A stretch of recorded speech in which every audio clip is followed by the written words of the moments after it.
Welcome back. We are back for day two of the NFL draft, and we're going to be here just talking about who are the best kind of targets for the Bears because obviously we're just about to kick off for round two here, and there's a hell of a lot of guys out there. Look, after day one, myself and EJ kind of did our own little video earlier on the channel. So if you didn't check that out, make sure that you do. We are streaming live right now over on Bear Era YouTube, both on the Irish Bears Network YouTube. So if there's anybody over there, get over onto Bear Era because we'll be kind of looking at all the comments there. And also, if you're listening to us over on Twitter, make sure you head over onto YouTube so then you can. The link should be in the description of the tweet. So make sure that you head over to us here on Bear Era on YouTube and get involved.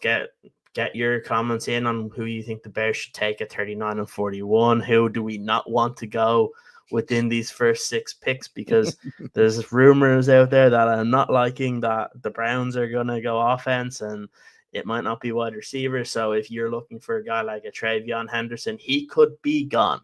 So yeah, look, it's gonna be fun.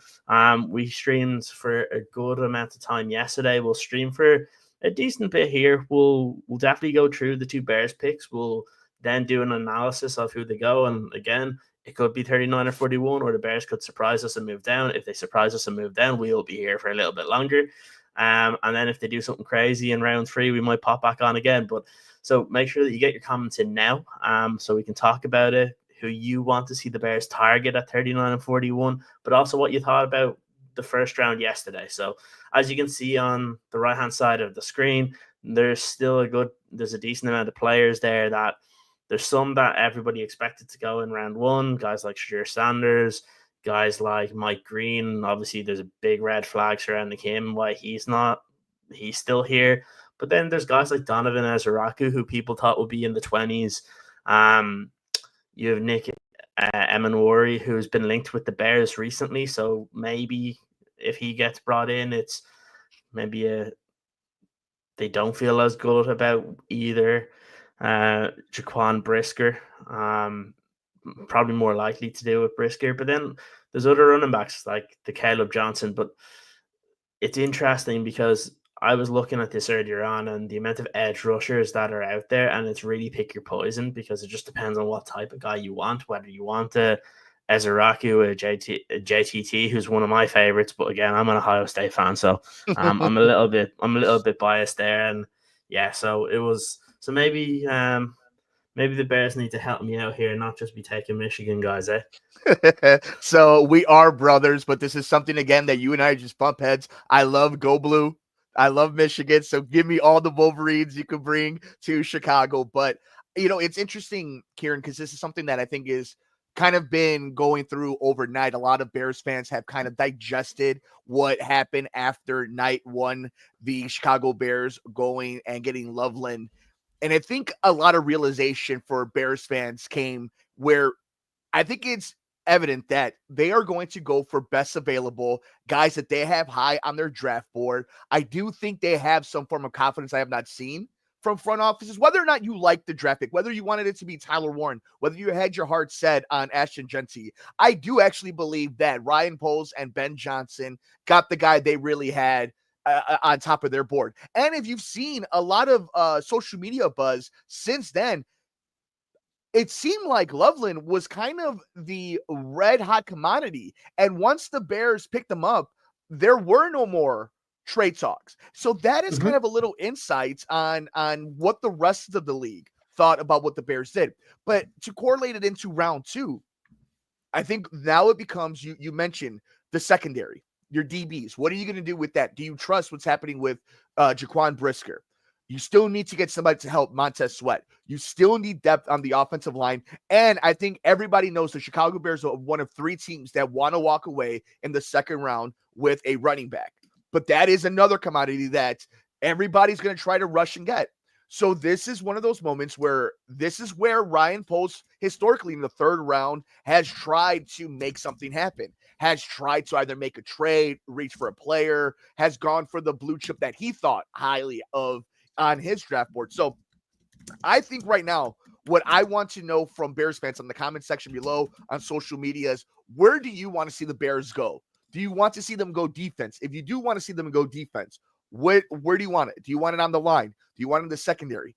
Do you go offensive line no matter what? And that's the question I have for you, Kieran. If we walk out of draft day Friday and the Bears have not walked away with one offensive lineman, whether or not it's the 7th pick in the second round or the 9th pick in the second round, do the Bears, if they don't walk away with one offensive lineman, is it a failure for Ben Johnson and Ryan Poles? I don't know, because like I also don't want to force it, right? Like there was a lot of offensive linemen taken yesterday. So obviously Josh Simmons was the last pick of the draft going to the Kansas City Chiefs, which I'm pretty sure everybody and their mother predicted that's where he was going to go. But when you see Josh Connerly go to number 29, you're probably going to see Aonte Ursary from Minnesota go pretty early. And like, I don't have like, if you were targeting him originally, I wouldn't have had like a top 10 pick of the second round on him, but he's probably going to go in that area. The one guy I do like as a potential offensive line candidate is going to be Jonas Savaiinaea from Arizona. I think he's going to be a very, very good player. I think if the Bears are going to target an offensive lineman here, I don't think it's going to be a tackle like everybody expects, just because tackle, there's not that many of them that are like, let's say, genuine players that can compete to start at left tackle. Ooh, nice one here. A linebacker goes first. So this goes against everything that was going out there in terms of the UCLA linebackers, the first one to go to the Browns. So that's good, because realistically, the Bears are probably not targeting a linebacker. So that's one less one. And like, when I look at it, well, Cleveland, I guess they do have another pick, so they could go that. But if you look ahead of you, like Las Vegas obviously took a running back already.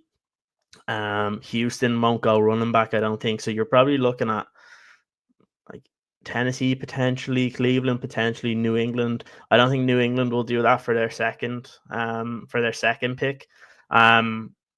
So maybe you're sitting there at 39 and TreVeyon Henderson is there. And look, TreVeyon Henderson, for me, in terms of a running back, like, he's the best one available, but also I think like he's the same as DeAndre Swift, just faster. And he's like, if it was me and you pick TreVeyon Henderson, if we come around in like round 4 or 5 and the best player on the board is another running back but has a different skill set, I wouldn't hesitate in drafting another one and actually letting go of DeAndre Swift. Like, those are interesting conversations you can have. But then also, maybe if there's not too many edge rushers that go, maybe you take your pick of the edge rusher you want. Like, I would love it if JTT was a Bear. But then there's guys like Princely from Ole Miss, who I don't even have on the top available because he's probably ranked to go in like 65th. Oh, cool. Lee in the chat says Higgins seems to be the one that's going here. So again, that's good for the Bears. That's going to be again, wide receiver early on. That's kind of what you want. It'd be great if a quarterback goes here. Well, let's talk about that for a second, right? Like, okay, so we're looking at Tennessee. I think Tony Pollard kind of has it down right there, and Spears is also his backup. So they do have a two-headed decent monster at running back. They have their new quarterback in Cam Ward. So we'll see. I think Tennessee here might either try to solidify the offensive line or go on the defensive side. I think Cleveland is where it becomes interesting, like you said, with the 36th pick, the 4th in the second round, if they are going to go with a running back. Vegas obviously just gets Genty, and Ramondre Stevenson is over in New England. So if you're a Bears fan, I guess let me ask you this. If it comes down to the running backs, like if it is Caleb Johnson, if it is Henderson, and I understand you're Ohio State life, but all hell of a player still, even though I'm a Michigan fan, still a hell of a running back. Where would you go? Take the colleges out of the equation. One of these two guys, or maybe it's another name. Are you at pick currently 39, but 7th overall? Are you willing to go running back there, or are you going somewhere else? So I'm just going to go based on my rankings, right? And based on my rankings, I have Travion Henderson above the rest, right? But then very closely, I have Caleb Johnson, Quinshon Judkins, DJ Giddens, and then RJ Harvey. But I have RJ Harvey and DJ Giddens as like third round picks. So if you're going running back in the second round here, which look, you don't have to do. There's a lot of good guys that you could take one in the third round and you'd be happy. You could take one in the. I know we don't have a fourth round pick, but if you moved back, like I would be fine if, let's say, there's a bunch of edge rushers you like at 41. Let's say there's 5 of them left, or 6 or 7 that you have graded similarly. I'd be fine moving back, trying to grab an extra pick, and then from there, like, or even if that's in the third round and you move back and try and get an extra like 5th or something, because you could get guys like, obviously there's guys like Devin Neal from Kansas. You have Cam Scadabo, who a lot of people like, but you can go further down. Like I know myself and EJ have mentioned it, like Corey Kiner, if you want kind of one a more bulldozing type guy. Krosky Meredith's another one. Who again there was like educational or like school issues. Nothing like he doesn't have like red flags in terms of his personality. He didn't play this year because of like eligibility issues. So like, but he was really, really good, as EJ said in the Shrine game. He's going to be a guy that could definitely be there. There's Dylan Sampson later on in the draft. Like running back, there's options there. You don't have to go early. The only reason you would go running back at 39 or 41 is because you love Travion Henderson. And like there was legit, I spoke to 2 people that said they wouldn't be surprised that if the Bears traded down in round 1, that they would draft Travion Henderson. So, and those people are pretty reliable as overall NFL guys. So, did the Seahawks trade up? Sorry, I might have That's what missed it that. looks. No, that's what it looks like. I'm actually looking for more of a confirmation from somebody so we can see details. If let's see here, I'll just check this. Seahawks select. They did. They moved up to number. They gave Tennessee number 52 and 82 to get to 35, and they picked safety Nick Emenwari. So that's one of them that again linked to the Bears. So the Bears are likely not going to go there. But I'm just to talk about some of the players that I've actually sent out a tweet, and I'll bring up some of the answers.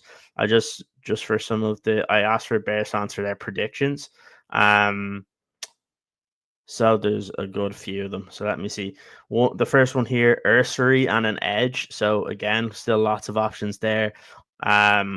We had highest rated defensive lineman on the board, then trade down and get a DB and a running back. One person said Green and Judkins. Look, Mike Green is the best player that's available. Him and Will Johnson. The problem is Will Johnson has an injury that a lot of teams are not happy with. So he might fall even further. He's a really good player. Look, obviously, you know yourself while watching Michigan. He like the amount of pick sixes that guy has had. He's really good in terms of the zone defense. So look, if the Bears picked him, my biggest thing would be like his injury, and it'd be a concern. Look, you'd be getting great value here. But then the second thing in terms of Mike Green, those red flags are big things, right? Like it was reported that half the teams took him off their board. So I would hazard a guess that the Bears are within that group because they don't really take kindly to some guys that have those. Some other names that were mentioned, Caleb Johnson and Nick Skirtons. Nick Skirtons a good name. One of my favorites, the next one says, is Ezeraku. He might not be the perfect fit for a Dennis Allen defense, but man, he can get after the quarterback and he would be fun opposite Montez Sweat. A lot of people just saying Ohio State running backs. Let's see. Is there any different ones? Well, let me ask you this while you're looking at some of them. So we've been concentrated really. I think most of our focus has been on the offensive side, right? And how can it be? Obviously, at the excitement of Ben Johnson coming in and all these new refiguring the offensive line, getting excited about Caleb Williams. You've seen how lethal DJ Moore and Roman dudes they can be, and obviously with the pick in the first round that the Bears have just made, like that, their mindset is offense. My question to you is, Dennis Allen what would be best for the way he plays and runs a defense, the way he develops players? When you've scouted and you've looked up all this research now on DA, what do Mhm. you think if he was asking for his Christmas list? What do you think he wants? Does he want somebody to be in the secondary? Is he looking for somebody to be opposite Montez Sweat? Is he looking for another anchor at linebacker? What do you think he has on his wish list? Because at some point they do need to give him some new toys too. Yeah, I from looking at what they've done and what their what their roster looks like, I would be surprised if they're not going for an edge rusher because look, they added Dio Adingbo, but they also let go of Demarcus Walker, so that's kind of like a one for one, and they already needed extra help at edge rusher. So I would imagine that that is the case. In terms of players that are available, I'm trying to see here on who would be a good fit. It looks like a So running back is off the board. already, Judkins at 36. The other Ohio Judkins. at the head of Henderson. The Who pi- Browns was the have been Browns? that pick at 36.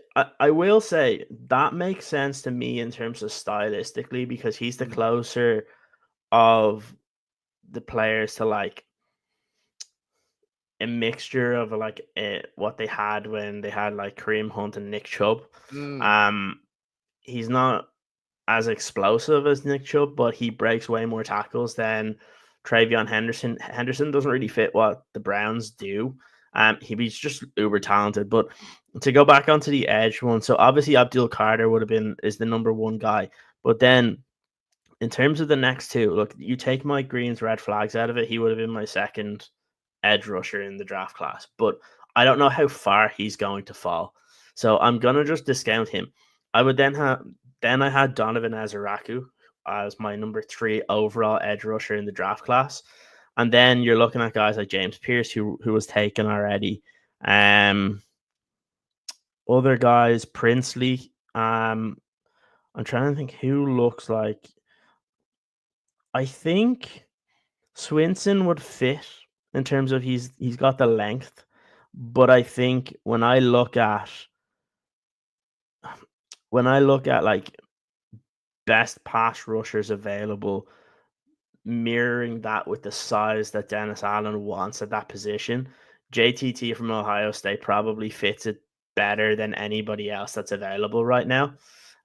So he would definitely be one that I would be looking at as that one probably makes the most amount of sense.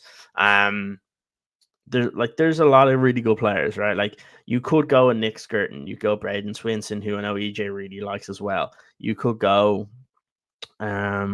Princely, Donovan Azaraku, Mike Green, plenty of options, and it's really going to determine where the Bears want to go, like or what area. And look, it might be a similar situation to be like, let's just say they have Azaraku and JTT right beside each other. They may just go to Dennis Allen. Okay, which one do you want? And from there, that's what they could look at. But like I think edge rusher, this you probably don't even need to take it at 39. You can wait till the 41. But yeah, Raiders are on the clock. So where do we think the Raiders could go here? So Geno Smith, Receiver? yeah, it would have to be something again because if you're bringing in Gen C, you're trying to utilize the time you have with Geno Smith right now. I don't know how much time Pete Carroll wants to waste on developing anybody. So I think you go with best available receiver right here, right? Luther Burden, maybe.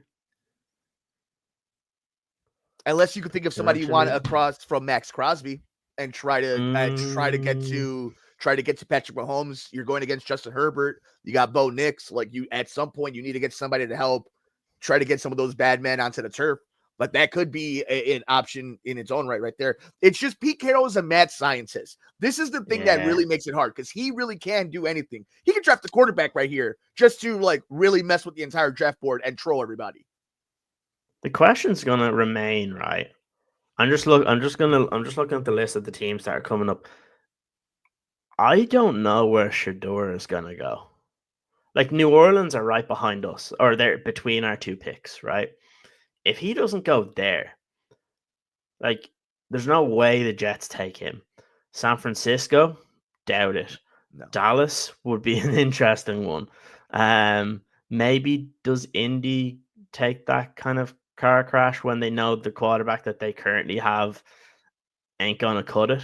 Who do you like more though? Like, Like if you had to roll into AFC South against CJ Stroud and Nico Collins, would you rather Anthony Richardson or would you rather have Shador Sanders throwing to Pittman and to Tyler Warren?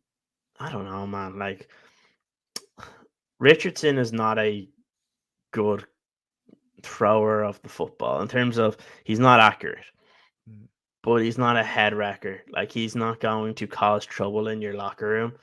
Like you've got to have a really strong locker room, I think, to take on Shador right now because and we shouldn't be saying this about a draft pick because he should have absolutely no skin on the wall, but he does. And a lot of it is because obviously who his dad is and thinks that he can do what he wants. So you're going to need to go somewhere where you feel like you're kind of set. But yeah, I don't know. Like potentially New Orleans because like they have there's not as much. I don't think there's as much kind of media pressure on the New Orleans Saints as there would be as if he went to like Dallas or even to a point Indianapolis, just because of like who has played quarterback there. Like really, since Drew Brees left New Orleans, what the hell have they been doing? Oh, Miami's up. They've traded. Interesting. Okay, so Miami, a team that has been underwhelming, has had issues with Tyreek Hill. Maybe they want to move on from him. They have their quarterback. They have their Look, running backs. Devon Achane. I wouldn't be surprised here if they go Mike Green because they never seem like they have a problem with the problem child. So I wouldn't be surprised if that could be the case. They always seem to kind of do that, and like it's going to be interesting to see what they're able to pull off here. But like, yeah, that's an interesting one. So I want to go what back have they to given up? Yeah. Oh no, bastards! What? Dolphins select Jonah Savavania. So that's one of the offensive linemen. So now it gets interesting. Well, that makes sense too, right? Because there's somebody who their quarterback, when every time somebody even gets near him, you're scared. Tua Tagovailoa is a hell of a quarterback. He could do great things. Him and Tyreek Hill, when everybody's healthy and a Mike McDaniel offense, like they can be special. I don't know, good enough to win a Super Bowl, but the way that man is ragdolled, you need to give him as much protection as you can. It's why everybody worries about Caleb Williams. I think Caleb's probably built a little bit better, and especially like the lower half, and he knows how to fall better than a Tua Tagovailoa. But that's a pick that makes a lot of sense for them. But I still think this draft is kind of falling to the Bears. Mm-hmm. Once again, this is kind of good science. They kind of have the pick of whatever they like. They're the goods that they like. The only player that I was even looking at that's been selected as a potential at that spot is Jonah, who just got picked. So like honestly, like if someone even wanted to trade up with the Bears and the Bears fall back a little bit and pick up some extra draft capital, I wouldn't be mad at it knowing that you're still going to get to pick in 2 picks later. So like that would be an interesting one to see is do they like it? But again, they're going to have some really good options here. So I'm looking at as the New England Patriots are on the clock, right? So we'll see where Mike Vrabel wants to go. I mean, they already got their lineman, right? Like they already did that yesterday. I think they might double down here, but this might be a chance where they and it wasn't Mike Green, by the way. They're getting some. The trades at this level are nice. So like the Raiders traded pick 37 and 143 and got back 48, 98 and 135. Like you're getting some decent capital here from moving back not too far. And it puts the Bears in a good situation where they have 2 of those selections. Right beside each other pretty much. Yeah.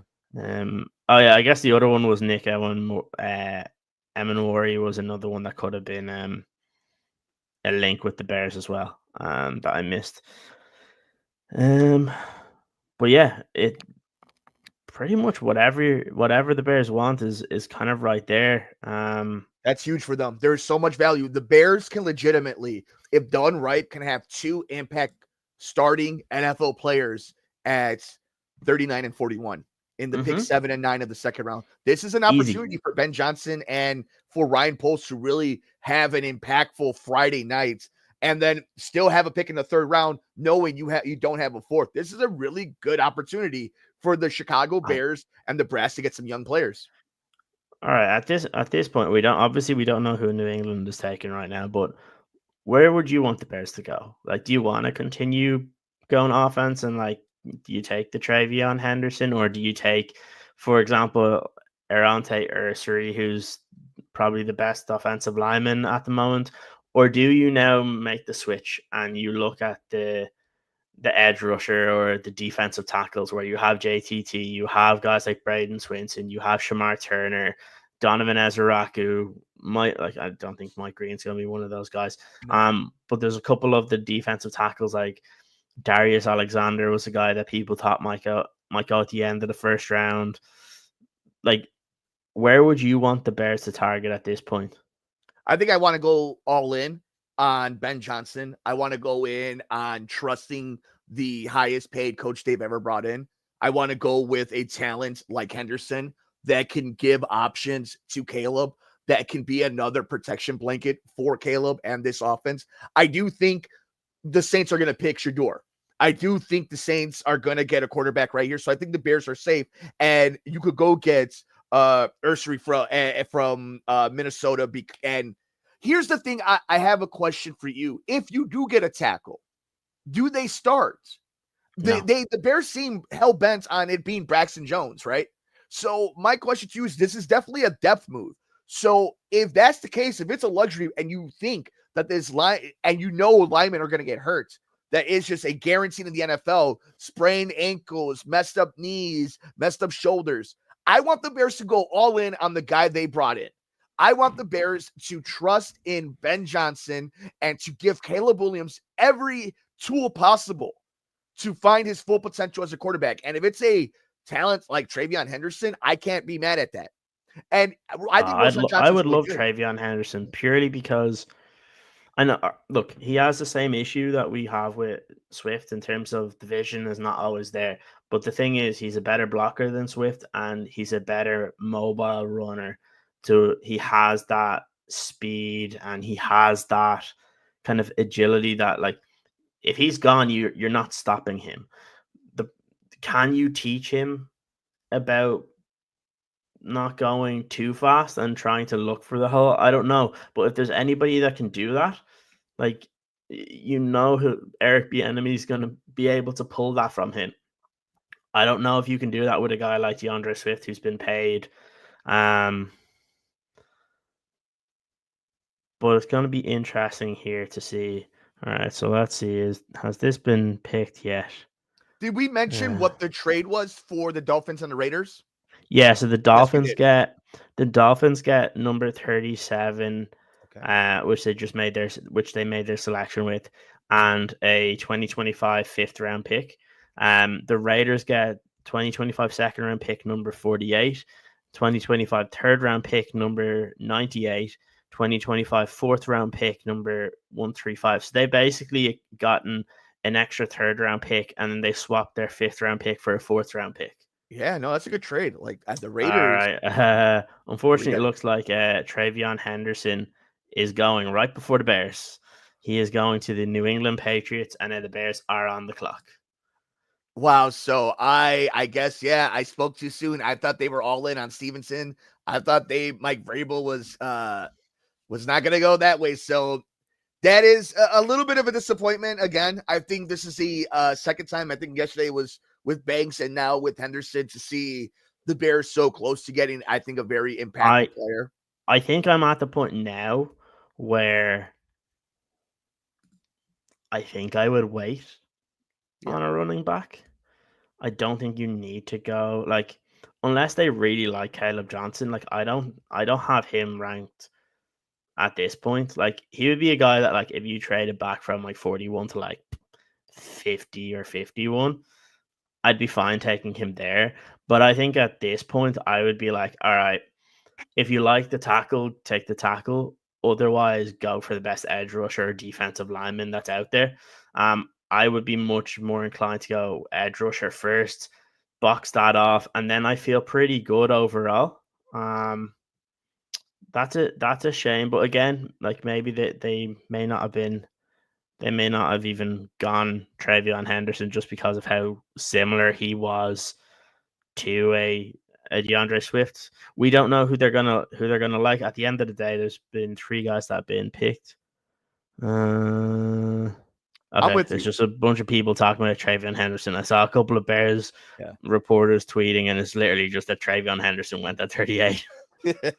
I mean, again, this is one of those players where everybody kind of had circled. They were excited Everyone knows about.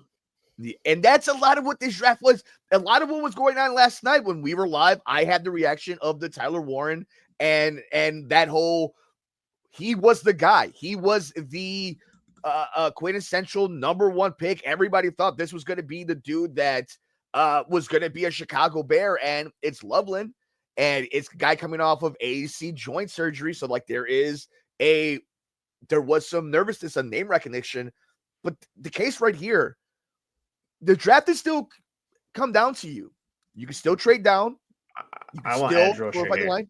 And here's the thing: if this is your chance to get impact players on the line that you've been fortifying all offseason, keep the trend going. You got your tight end.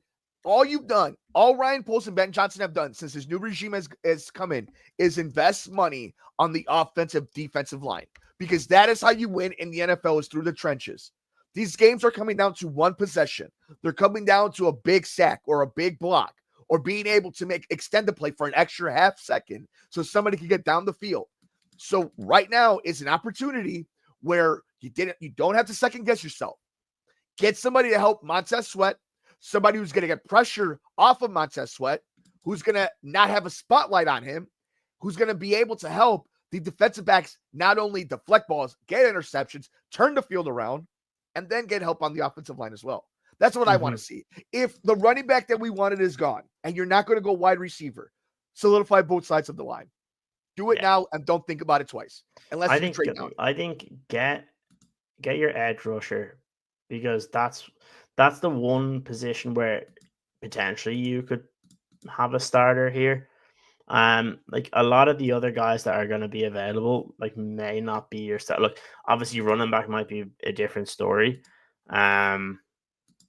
But I think you go edge rusher and don't look back, and then see what happens for, like, you're going to be picking in 2 picks time. Like you're probably planning both of your selections right now, because like you probably know roughly what the New Orleans Saints are gonna do. So I think you're probably taking a running back in the 3rd round, or maybe you wait until tomorrow. I don't think that's going to be in play now. I think you're either going offensive line or defensive line. But again, I could be wrong. I haven't seen anything. I'm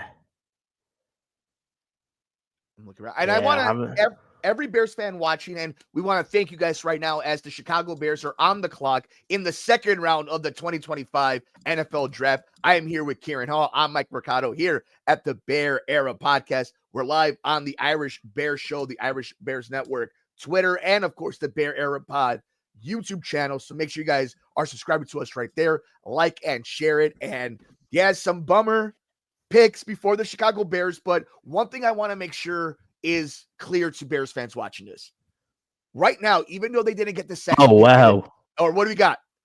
With the 39th pick, the Bears are choosing Missouri wide receiver Luther Burden.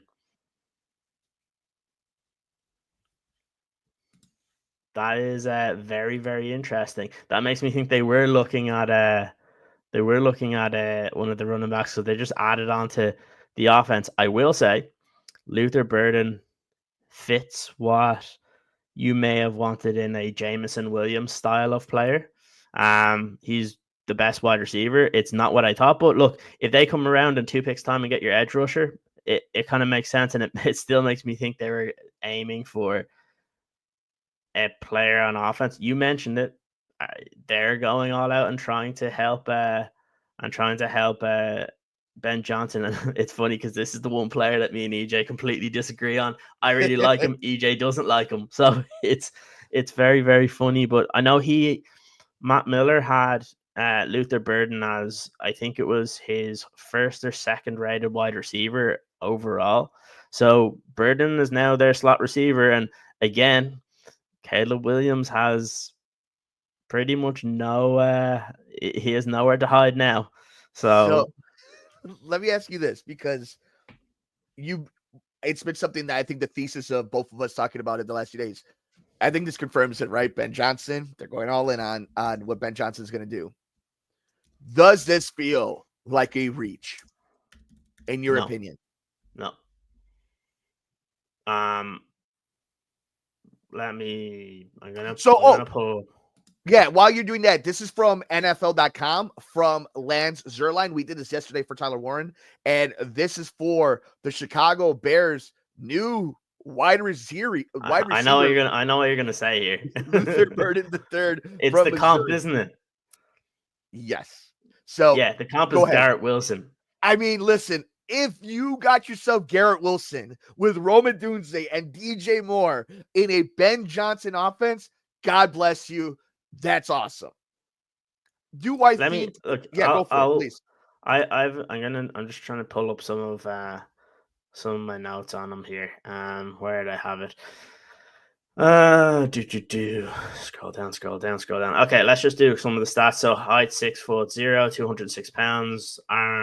Don't care about his wingspan really. So where I had him ranked. So obviously Travis Hunter I had number 1. I had Emeka Egbuka number 2, Tet McMillan number 3, and then I had Luther Burden number 4. Okay. He was the back end of a first round, so it does match up with it. His career statistics: receptions 192, receiving yards 2,263, receiving touchdowns 21, yards per reception. This is the key: 11.8. So he is your slot receiver. So the Bears' offense, in terms of their skill positions, is set, right? Like your receivers, you have your 3 now. You have your DJ Moore, you have Rome Odunze, now it's Luther Burden, and then your 4th guy is Zacchaeus. We mentioned this yesterday. It's a possibility at some point they're going to take a wide receiver. My guess is that maybe they were targeting Henderson. He goes, so they go for another skill position. But I'll tell you, it'll be very quickly here until the Bears are back on the clock. So the Saints are still on the clock. That's fine. So what I would say is, like, that is a pick to where you've done that. Obviously, Colston Loveland and Cole Kmet at tight end. You are assuming Braxton Jones is going to come back to play left tackle, and then you have Joe Thuney, you have Drew Dahlman, you have Jonah Jackson and Darnell Wright. You still need another running back, but you still have DeAndre Swift, Roschon Johnson. Like, that's your offense. Your offense is set now. Like, it's interesting. Lee, thank you very much. So Saints do take a quarterback, but they take Shaw instead of take. That just goes to show Sanders is still out there. But look, they took Burden just in case the Saints went wide receiver, because they know that they have another pick right here that they can just select their defensive guys. So, like, for example, one of the guys that I really like, he works for the Draft Network, Ryan Fowler, goes, 0 excuses for Caleb Williams. Correlating talent is overwhelmingly in abundance for Chicago. Loveland now Burden joining DJ Moore and Rome Odunze, Cole Kmet, DeAndre Swift, and a rebuilt O-line as well. So the Chicago Bears are back on the clock again. I really hope they get an edge rusher. If they get if you get a top edge rusher here, and then you're talking about you've added another receiver, at that point, like, you're walking out of the first 3 picks fairly happy, where you get your edge rusher and you've gotten 2 skill positions for Caleb. Look, the whole thing is you brought Ben Johnson in here to score 30 to 40 points a game, and that's what you are doing. You're backing that up, and we all said they needed that speed slot type guy, And everyone was saying, "Oh, Jameson Williams, will you trade for him?" No, you take your own guy that can potentially do what Jameson Williams does, right? So, that's going to be the interesting one. I think I closed out what I was doing there. Let me pull it back up. I think it might be Caleb Johnson, and I'll tell you why. Well, I think it would be nice to walk that away would be with, madness. and I think so. And I'll tell you why. While it would be nice to go edge, I think if you just kind of look at where the money has been and all the breadcrumbs and how everything has kind of come together, they have shown us that they decided they were going to spend money on the offensive line and they were going to trust in the projects of Braxton Jones and Darnell Wright. And they were going to go with a two tight end set and have the pick is in anyway because the pick is in. I don't see who it is, but it says the Jets are on the clock at 42. So that means the Bears have made that selection. I don't know who it is yet, though. I think it's going to be a running back. I might be 100% off base, but I think it's going to be a running back. I think, again, it's just following the money, where they've spent the money. Look, the names they it's brought an offensive-driven league, right? Mm-hmm. So, like at the end of the day, I'm happy enough with the Bears doing that. If you still come away with like a really good edge rusher, like there's not really that many holes that I look at for the Bears, and you can kind of feel like just let the draft come to you. The whole thing is they want to score points on offense. That's the way the league is going, and that's what they're building. So I'm a big fan of what they've done. So how about this for Mark Potash? Bears picks at number 39 since 2000. 2000, Mike Brown. 2005, Mark Bradley.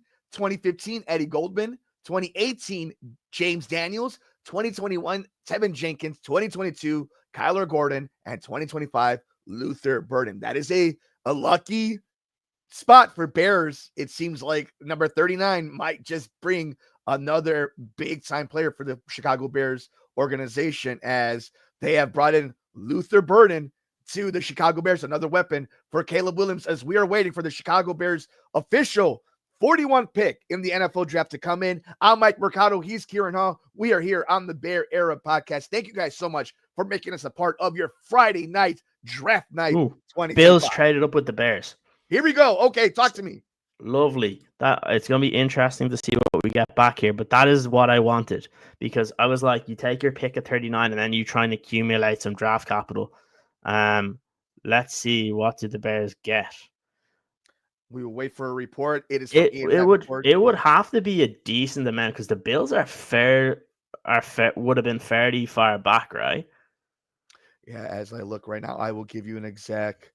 The Bills were at 24. Yeah, so this is sure you're getting the Bills are trading 56, 62, and 109 for you're trading 41, 72, and 240. So you're basically adding a 4th round pick instead of a 7th, and you're moving up 10 slots in the 3rd round. That's pretty good.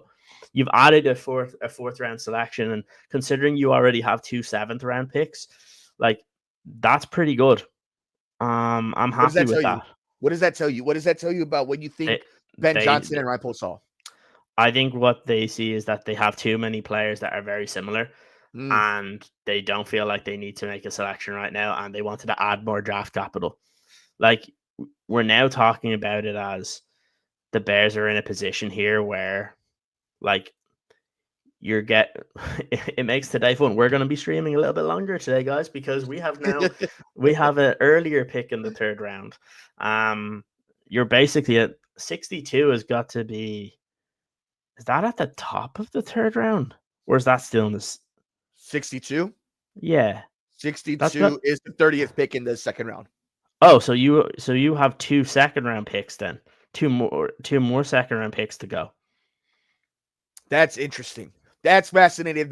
And again, this is a draft where there may not be necessarily superstars that have been on the mainstream, but having what would end up being a 1st rounder and then 3 2nd rounders and a 3rd rounder by the end of Friday night. That's 4%. I don't think you don't have a 3rd rounder anymore because you traded 72. To move up in the 2nd round. But what you did do is you got a 4th-round pick for a 7th. So, like, it means, and at least it means that, like we said, I don't think the Bears wanted to spend too long between picking at 72. So yeah, I like that a lot. I think that could be very interesting. It means we get to talk a little bit more about what the Bears are building here on offense, because again, we have a decent amount of time until these picks start rolling. But I think that's a really nice trade. Dan Graziano, no, never mind.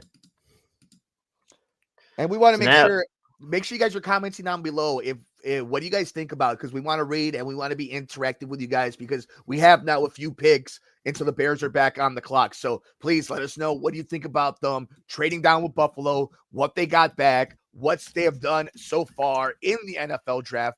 The Chicago Bears making their first selection early on in the 3rd round with Luther Burden, wide receiver from Missouri. I'm Mike Mercado. He's Kieran Hall. We are here live on YouTube at the Bear Era Pod, and we want to know what you guys are thinking, because, like you just mentioned, they are building something. They have an idea of how they want to attack the NFC North and the NFC in general. They have an idea of what they were deficient at last season and what they can put an emphasis on to highlight and grow as an offense. And what it seems to me is they want to get the ball out of Caleb's hands quickly. It's the reason why you give him the security blankets of having Cole Kmet and Loveland as your tight ends, and now giving him 3 receivers, 3 options. This falls on Caleb, though, somebody who does hold the ball for a long time. Now, we'll see how you walk away in the 2nd round, the rest of the way through. If you get him some more interior alignment, or you help the defensive side try to make sure that he gets the ball. Try to make sure that they're not so quickly getting on the field and getting off the field.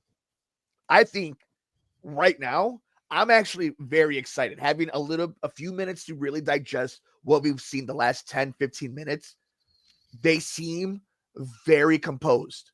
This Bears team seems like they are not rushing anything, that they're not anxious, that they're not playing anybody's games. Doesn't mean these players are all going to work out. My point being is they aren't going all in. They're not putting the mortgage on any of these things. They are being very smart. They're doing their due diligence. Like, the one thing is, I love what they've done there with that trade, because like what you're doing is you're still getting that extra 2nd round, and I know it's basically 10 selections, but you're basically buying a 4th round pick to move back. And they may think that there's a big group of players that they're still going to get someone that they want where they've moved back to. But then also, like, you're not having to wait like 100 plus picks between picking at 72 to versus when they were, well, like, it was 70 something picks. I think they're like at 140 something. So like that's where it makes a lot of sense for the Bears. So like now where they are, they're going to have obviously their 1st round pick, which they've made, their 2nd round pick in Luther Burden. They'll have 2nd round pick at 56, another 2nd round pick at 62, and then you're going into the 4th round, 5th round, 6th round, 7th. Like you're gonna have your picks there, which is, look, I think that's a good thing to be doing. I won't be surprised if they move back again. But it's an interesting way that they're going about this, that they're really just trying to build that offense. They're doing everything they can to make Caleb successful, right? And to build what Ben Johnson wants.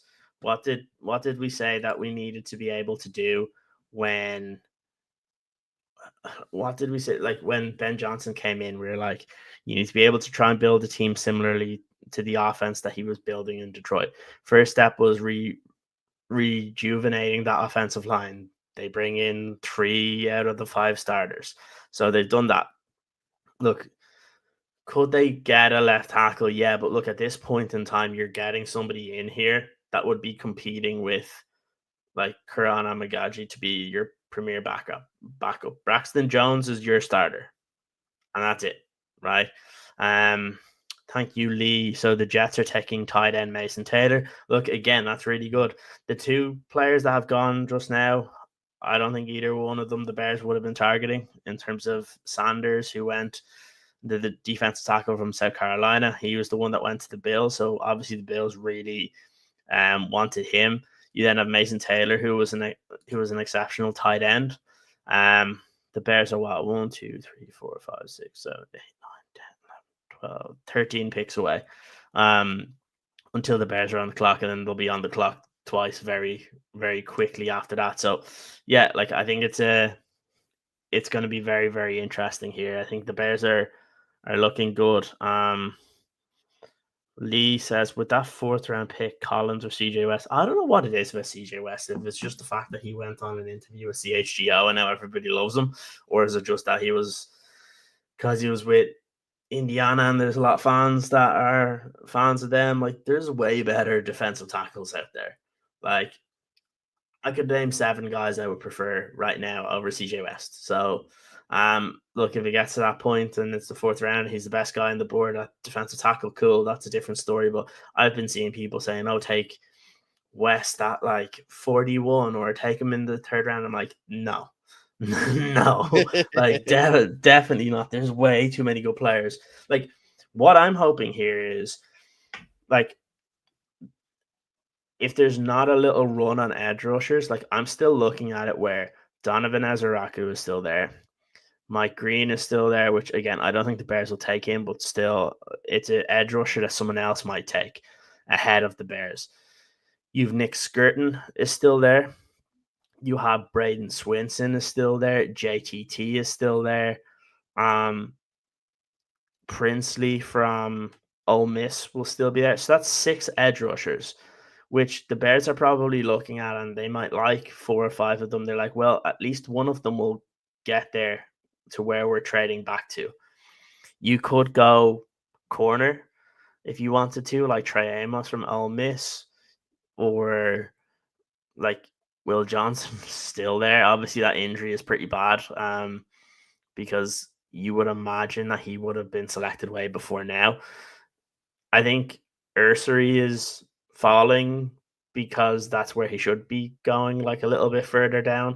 But if you want to go offensive tackle, there's other guys. Like Anthony Belton is a guy from NC State that the Bears brought in for a 30 visit.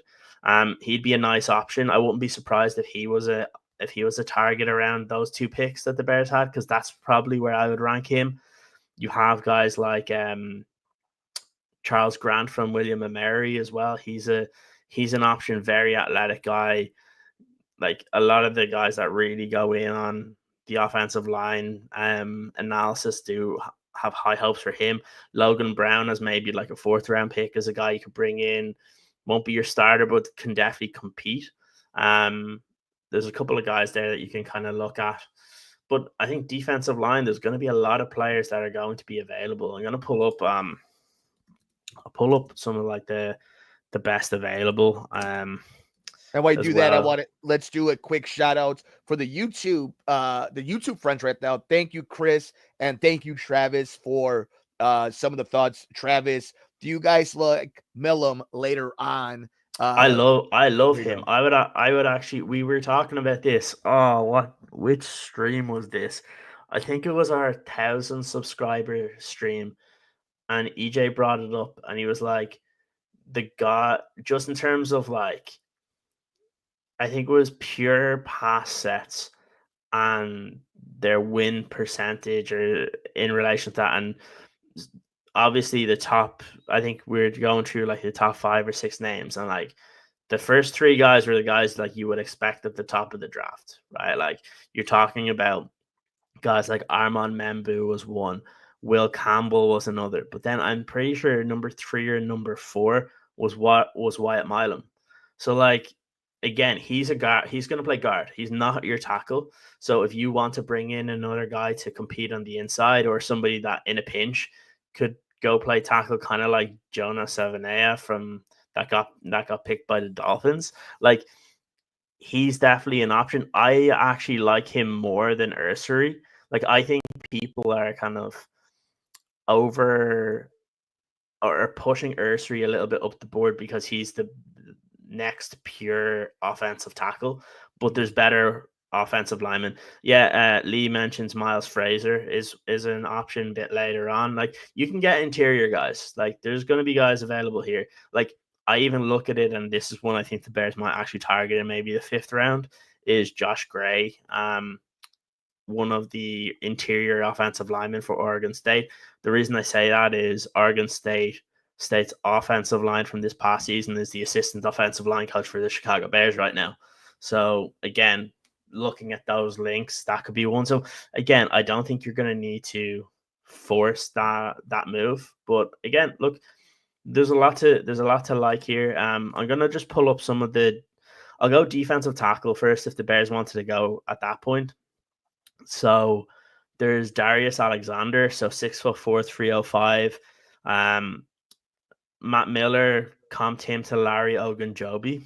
So that style, and we know that Poles originally liked him. Position rank was number 5. Oh, that's a good pick by San Francisco, I think. Did they just pick Alfred Collins? Yep.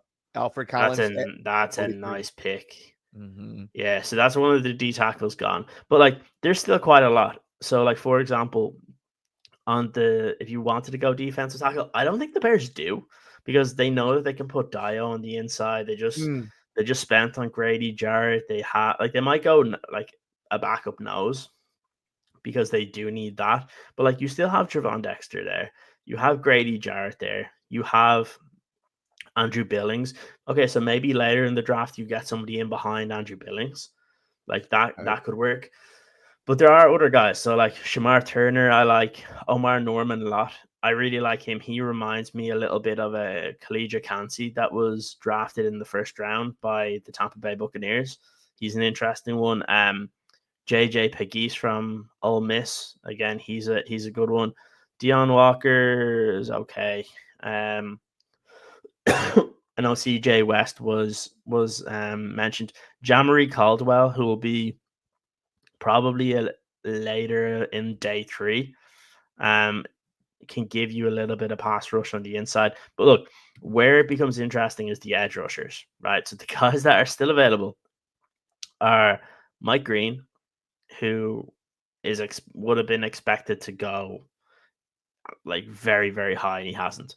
You have Donovan Ezeraku, you have Jordan Birch, you have JTT, Nick Skirton, Landon Jackson, Braden Swinson, Princely from Ole Miss. I'm not going to even try and go crazy on the surname. Jack Sawyer from Ohio State. If you want to go a little bit later and go more of the defensive end, not pure pass rusher, Jared Ivey from Ole Miss. You have Antoine Powell-Ryland from Virginia Tech. Like there's going to be guys that you're going to be able to take. But like, for example, if you get to this 2nd round and you have Ezeraku, JTT, and Nick Skirton available, and Landon Jackson even, or a Braden Swinson, or like Princely, if you have like one of those guys that are there, those would be really good picks. And that's what you're looking for. And honestly, for the Bears, what you're hoping for is that there's going to be okay. So the Cowboys took Donovan Ezeraku. That's a good fit for them. It's a very good fit, especially with all the talk around kind of what we've seen with their defense at the moment, where there's not 100% sure if they're going to be extending guys. And yeah, I think Donovan Ezeraku is a very good selection there. But again, like I said, I'm kind of hoping that JTT falls. If JTT falls to the Bears, I'd be very, very happy. Any talent like that, though, right? That's where the benefit of being able to trade down, having a really good offseason on paper, and people kind of liking the vibes that this team has done since bringing in the new head coach. And that allows you, when you get that low, to have a JTT, right? Like it doesn't feel, you're not having to explain yourself that low in the 2nd round, bringing him in. And the one thing I would say, like the one thing I would also say is, right, like you've 2 2nd round picks coming up here. Like once you get out of the 2nd round, you're not really getting contributors like early on, or expectations.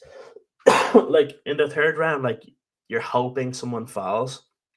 But like when you look at what the Bears have in this draft right now is, after the trade, 1st round pick at number 10, second round pick number 32, second round pick 56, second round pick 62, and then you don't have a third round pick. So you have a pick in the fourth round at 109, fifth round at 148, and seventh round at 233.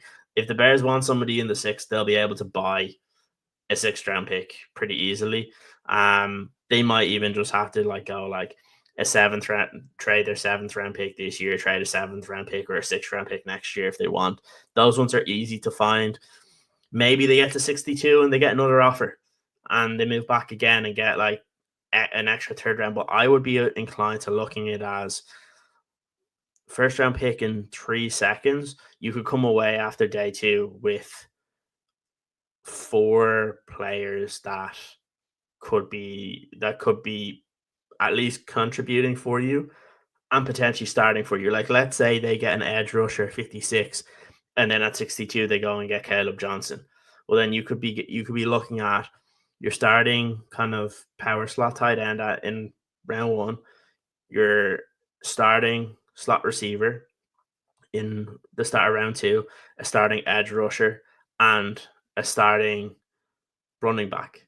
Like, those are where, the one thing that Ben Johnson mentioned is that they need to find contributors in the draft. By doing that, having 3 second round picks and the first round picks, that's how you do it.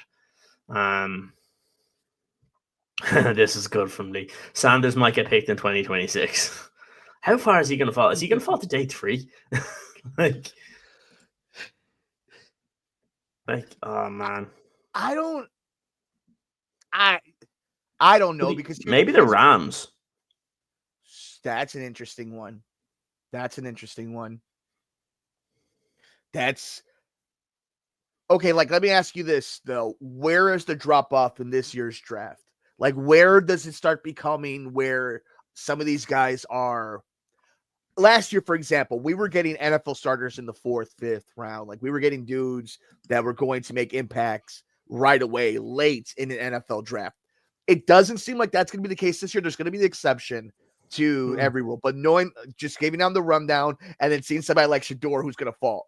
Where do you think that line is? Do you think it's around the 4th round, around the 5th round, where it's that's where the drop off really, quote unquote, the drop off is really going to happen before these players play in the NFL in the 2025 draft? Yeah, I think mid 5th round, you're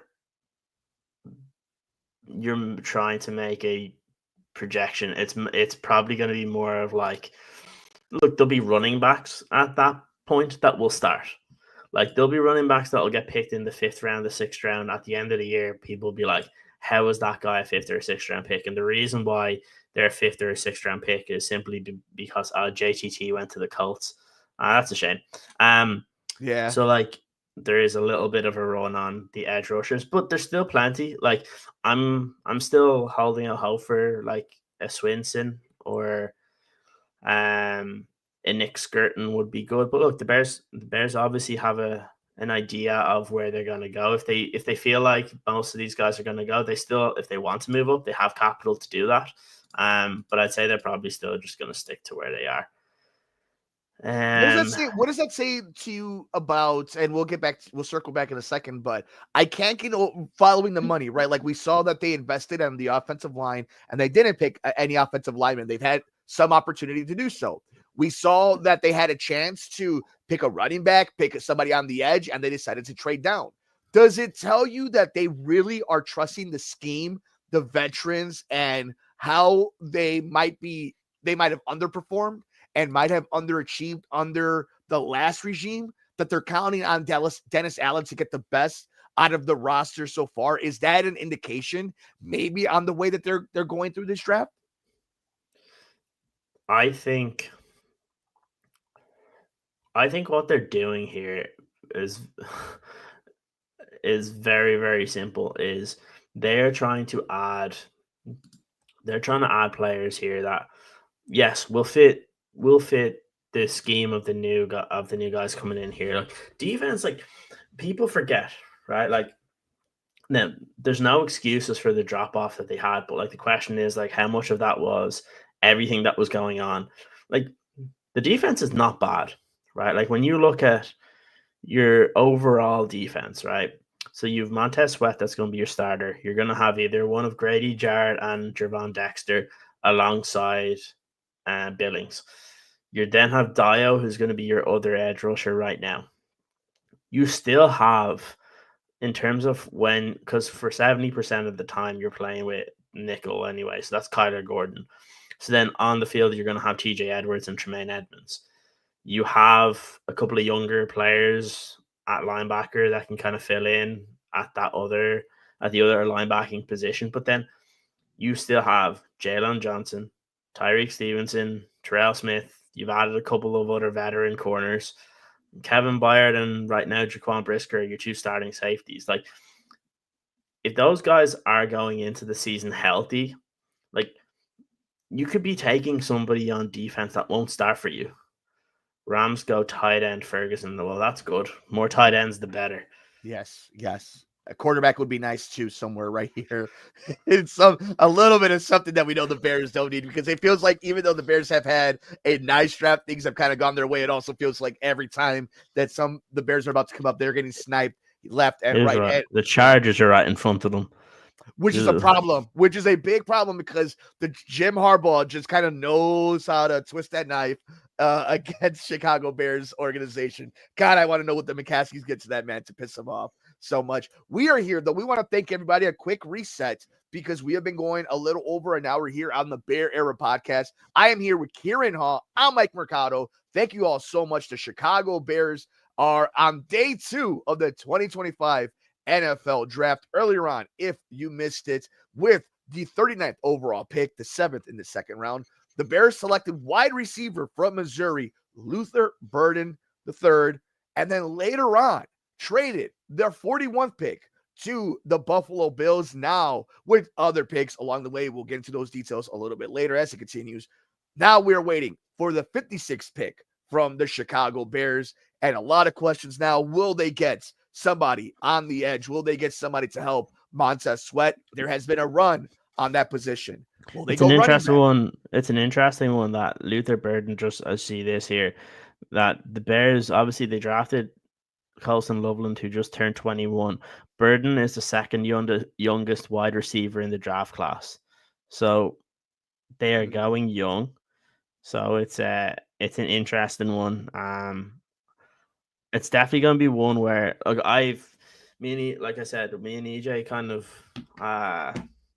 disagreed on him. He was a guy that I really liked. EJ wasn't as high in him, but again, you're not drafting Luther Burden to be like one of your top wide receiver here. Like, he's coming in here and just being part of your offense and being like when you look at this, like, it just is so reminiscent of like Ben Johnson wanting to be unpredictable on offense.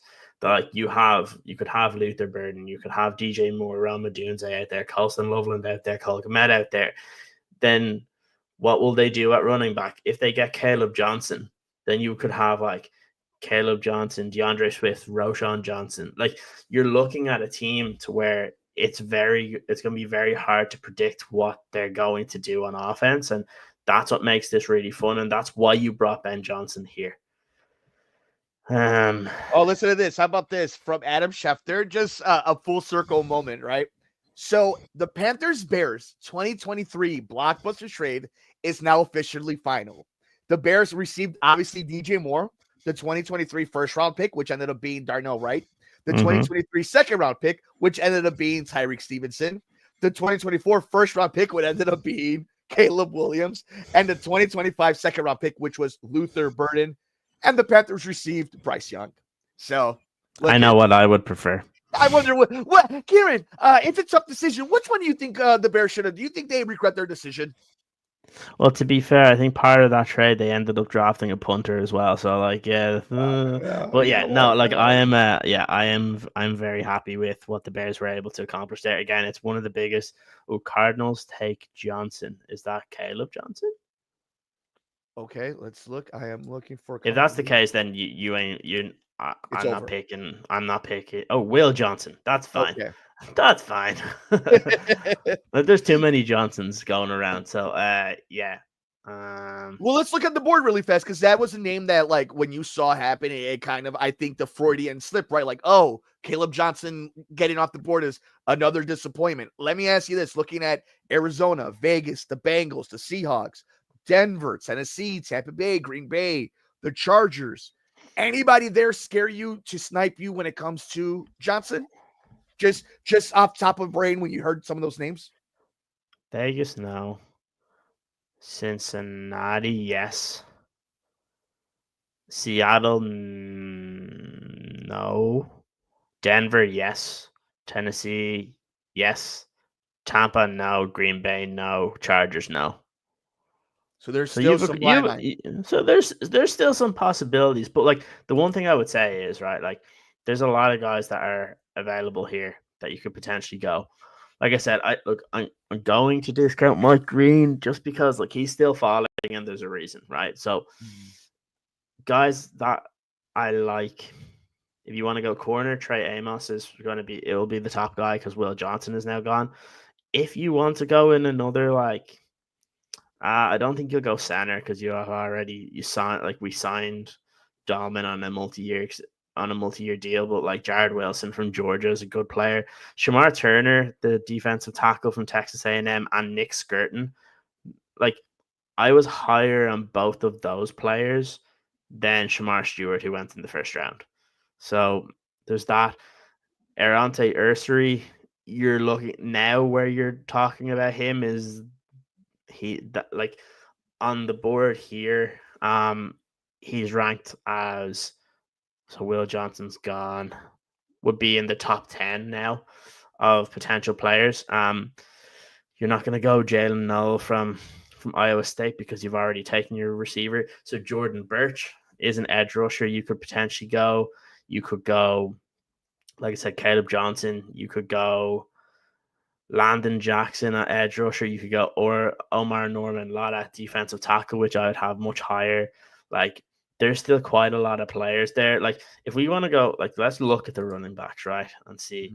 So Caleb Johnson is definitely someone that you could target at that point. I think he's the only one that you would look at with those second round picks. I think after that, what you'll just do is you'll pick a tradesy guy in day 3. So like an RJ Harvey, who I selected in my mock draft prior to this. Like he's a guy I really like. If maybe they go Trevor Etienne, maybe they brought in Brashard Smith from SMU on a visit. There's guys like Ollie Gordon who was getting Heisman votes. There's we mentioned it earlier with Krosky Merritt, which would be much later. Like you can get guys that will be productive for you there. I just think it's just more of, if we look at offensive tackle, yeah, like Ursary is definitely the next one. I would be happy with him, but like there's other guys that are available that you could potentially go for. Logan Brown, Cameron Williams from Texas, Anthony Belton from NC State. We mentioned Charles Grant, Ozzie Trapilo from Boston College. So there's some guys there at offensive tackle. If you wanted to go on the interior, Tate Ratledge is a guy that I really like. You just know what he's going to do. He started 37 games at right guard for the Bears, or not for the Bears, sorry, for Georgia. And again, like he's one of those guys that is good, like Marcus Bell from Purdue, Miles Frazier, Wyatt Milam. Like there's guys that you could get on the interior, which I wouldn't be surprised if that was one of the selections. Like if they wanted to do that, like, it would be hilarious if they go like running back and then guard. They're just like, yeah, sorry, Dennis, you ain't getting any players in this draft. We'll get you an edge rusher in round 6 or round 7. That's about it. It's like, honestly, you're good, right? I'm kind of hoping for it now, just for the hilarity of it all. I told you though, that's one of my conspiracies. One of my theses is that they brought in Dennis Allen to do 2 things: to be a great mentor for Ben Johnson, a first-time head coach, and to get the best out of Ben. The Texans traded up though, so I'd imagine they're gonna go tackle. Yes, because they need one. So I think they'll go tackle here because they're trading 58 and 99 for 48. Yeah. Oh wow. Yeah. No, you got it. I mean, it's now or never. You have to do whatever it takes to If they don't, what protect are they yourself. trying to? Are they trying to kill CJ Stroud? I mean, it is the Texans, so you can't be surprised whatever decisions they start making based off of that. The But one thing I just will say, the one thing I will say about Luther Burden, and obviously this has gone around on social media, but it's something that I do like. He's within the middle of the draft and all that sort of stuff. At 12:52 a.m., he was training yesterday, and then he posted a pic, and he posted his Missouri like cleats and helmet and stuff. And about 10 minutes after he was picked by the Bears, he's on the field again with his Bears stuff. So that's just a guy that's just working. Like he's not at home. Like he's there at whatever training facility he's at, probably at Missouri, and just there working, getting ready for it. So like even if you're not a big fan of like the specific selection at that point, I think it's fine in terms of where it's ranked. Like for me, you're looking at a guy that is already working his ass off while he's being drafted, and that's a good sign for me. and it's a way to endear yourself into the city. And I think in a society, in a football society that we live in now, where seems more now than ever, they're really looking for people who love football, who breathe and eat football. I'm not somebody that necessarily Yeah, buys into the that, Texans but did pick Ursary. I knew that was coming when they made that yeah. trade.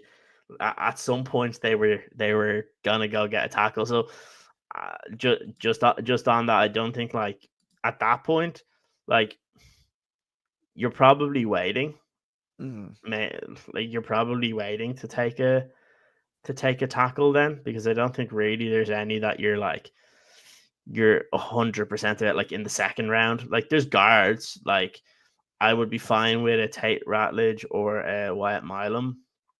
Or even to a certain point, you could say like Miles Fraser, but I think you could wait a little bit there.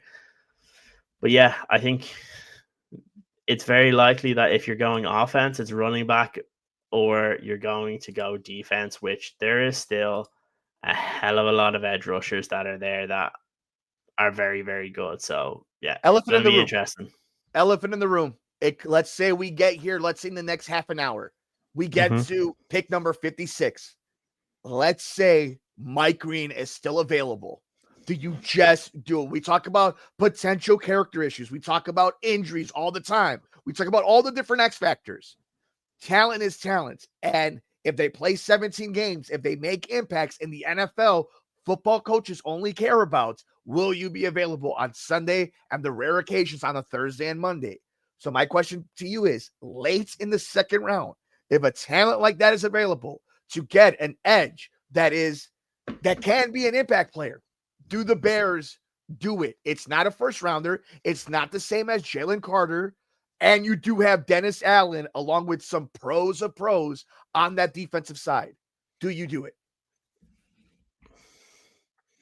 You would have to convince George McCaskey, Mm, because the problem is they're two legitimate concerns in terms of his red flags, right? Like you would hate it as if you passed on him and it turns out the that he's cleared of the charges and stuff, and then he goes to a team and lights it up and is really, really good. Then you'd be like, oh well, you didn't have the information. But the problem is, if those are true and he gets charged and then doesn't get to play, it's a wasted pick. So honestly, there's players I like that can be very, very good. Like I really like Braden Swinson. Like I've been saying it for a while. Like in most of my like just your normal mocks that you do at home, and didn't do like shows or anything on it. Like Swinson was a guy that in the second round consistently I was picking. Nick Skirton is a guy that's still out there that I think would be a really good fit as well. Like there's still a guy like Princely is an interesting one. Like there's games that Princely for Ole Miss dominated, and they had like there was one particular game where they like triple teamed him, and he was still getting through. But then you'll watch another game, you'd be like, is Princely on the field? And he is, and he's just not winning. He's not consistent enough. But like, man, if you he's one that like I would love Dennis Allen to be able to mold. Like that would be a really cool selection there. But yeah, it's going to be interesting. Do they potentially go safety as well? Like there's a lot of those guys. I'm really the draft has really fallen into an interesting place for the Bears where kind of like this offseason, there's so many directions they can go, and there's so many different type of, I think, vibes and emotions that it brings out of Bears fans. Because just talking about this alone, like, what if? And look, I'm somebody who does believe in character. Like, I'm somebody who does believe, yeah, like I'm call it cliche, call it old fashioned. It matters. I said it like on our, for anybody that hasn't watched the breakdown that myself and EJ did earlier on today on the first round pick Colston Loveland, and I've said this all along. You need, when you're drafting a player, especially early on. Look, if Green was there in like the 4th, the 5th, the 6th round or something, I'd be like, fuck it, do it. Just like take a chance, because like if it doesn't work, it doesn't work, right? The talent is there, but like you're taking a risk on it. But at this point, you draft scheme fits, but also culture fits. I always say, when you bring in a new head coach, you want the team to embody what the head coach is. Like, just look at where he came from, right? Like, you look at the Detroit Lions and just look at their players, and you're like, yeah, that's a Dan Campbell team, right? You look at the Rams and you look at like what you see in Sean McVay, and you look at those players, like, that's a Sean McVay team. What the Bears have to do is they need to bring players in where you're just like, that's a Ben Johnson team. That's a Dennis Allen defense. Like, that's what you want to be able to do here.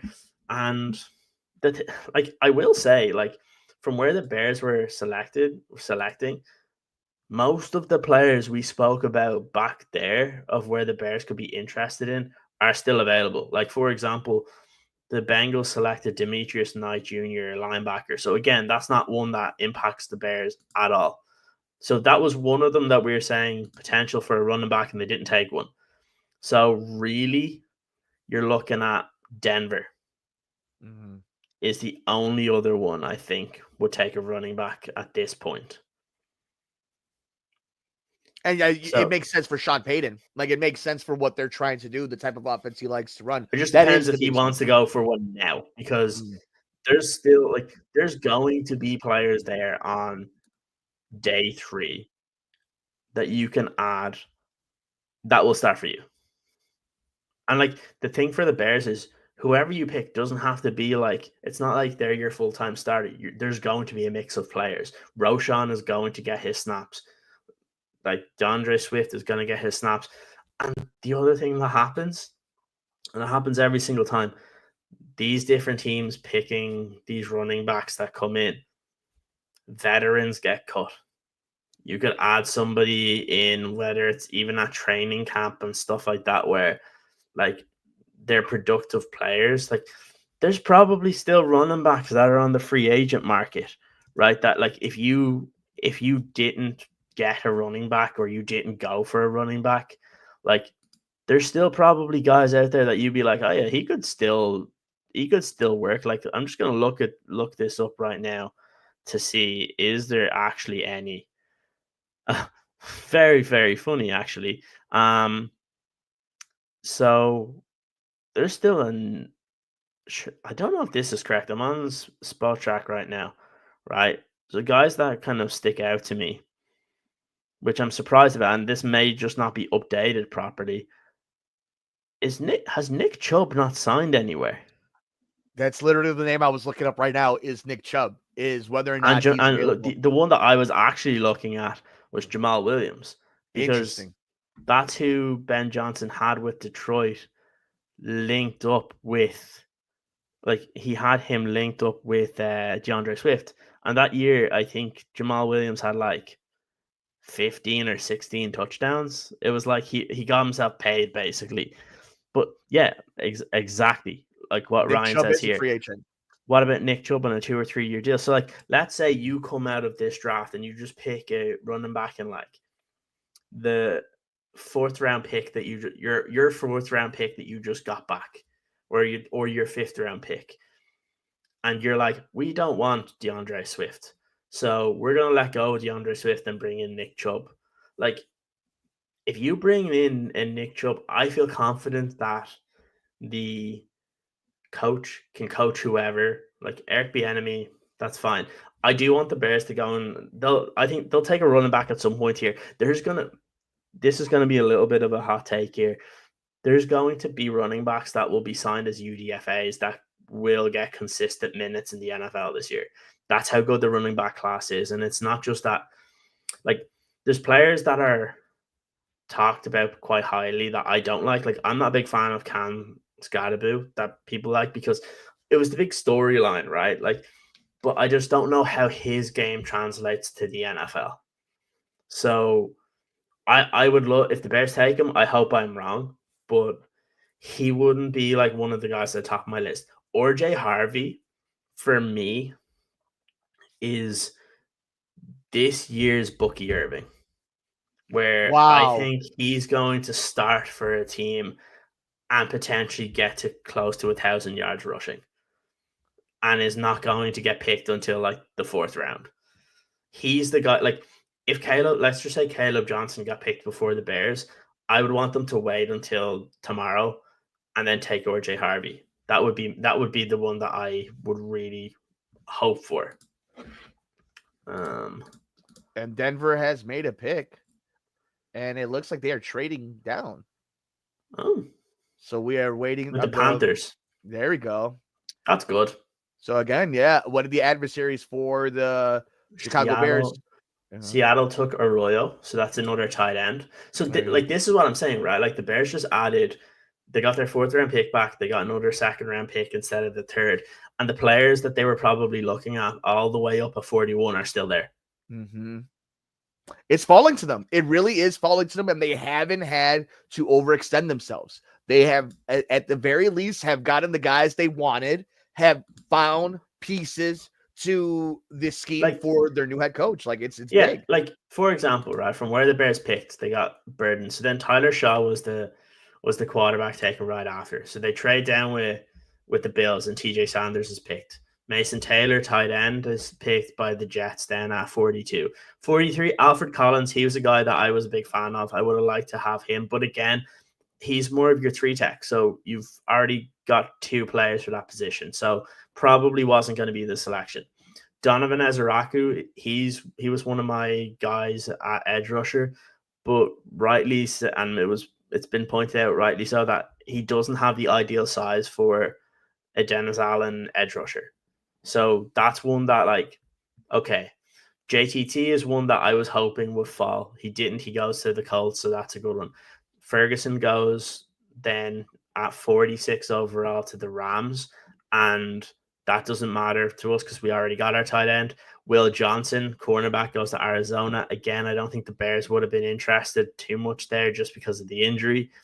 Ursary is one of the guys that maybe they were targeting if he fell. Like, if he fell all the way, that potentially they could go in that direction. But then there's Donovan Knight Jr., linebacker, Elijah Arroyo, and a tight end. Like, most of the players that have been selected, the Bears would not have been interested in where they were picking, which goes to show they made the right decision to move down. And that's why we were saying prior to that, I think we said I would love to go and just constantly add players and add draft picks. And that's what they've done. So it's going to be very, very interesting to see.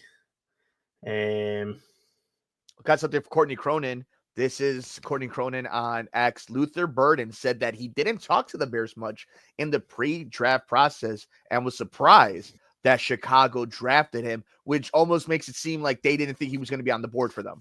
That's it. They thought he was going to be the end of the first round. Because that's where most people thought he was going to go. Panthers select Nick Skirton. So there's a edge rusher. So maybe the Bears will go edge rush here just because if they think that this is going to be the start of something, well, then maybe that's where that they might go. Travis says, I'm a Bear/Panthers fan. Oh my God, how are you doing that? I'm allowed to, as the Oh, Panthers didn't exist when I met the fridge. That's all right. fair play to you then. So you basically like scammed yourself from draft picks. So you can be pissed off in one way and really happy in another. That's an interesting way to look at things. The sports version of money laundering. Everything just goes right back to you. So the time, like, if we come out of these next two picks and let's just say they do get Caleb Johnson, right, and then circle back and get Swinson or Princely, like, you're looking at guys that could start for you at edge rusher, a starter at running back, your starter at wide receiver, and your starter at tight end. Like, that's a good way. That's a good one. I think it's this Mike Green thing is very interesting. He's going to be one of those guys that probably doesn't end up getting picked until like the 4th or 5th round, if even, or maybe there'll be a team at the back end that trusts their culture. You just know he like goes to the Eagles, everything gets like brushed aside, and he becomes like a dominant edge rusher for them. I have another tweet if you want to see what the vibes are surrounding the Chicago Bears naturally. What do you got first? The Titans took an edge rusher as well. So Femi Oladejo, it wouldn't have been one of the guys I would have targeted, but again, it's 2 edge rushers in a row, and the Bears are how many picks away? They are 3. 1, 2, 3. Yeah, so 3. And I don't know. I mean, the Chargers might decide to throw you a curveball. Same thing with Green Bay. We know Green Bay is going to want to hunker down on the defensive side as well. So there are still some obstacles along the way for the Chicago Bears and some of the pieces they want to. Although, and really fast, this is from Chris Sims. Bears are killing it. Ben Johnson is stockpiling a young nucleus of big play skill guys. Luther Burden, with the ball in his hands, is one of the most explosive players in the draft. And you mentioned this story earlier. A frustrated Luther Burden went to the Mizzou practice facility last night to work out after he wasn't picked in round 1. His girlfriend ran the jugs machine, and he caught passes. That's a dog. That's a dog. But that's what I'm saying. Like, part of it is you want guys that want to be good. Yeah, Lee mentions kind of 2 potential, Birch or Swinson.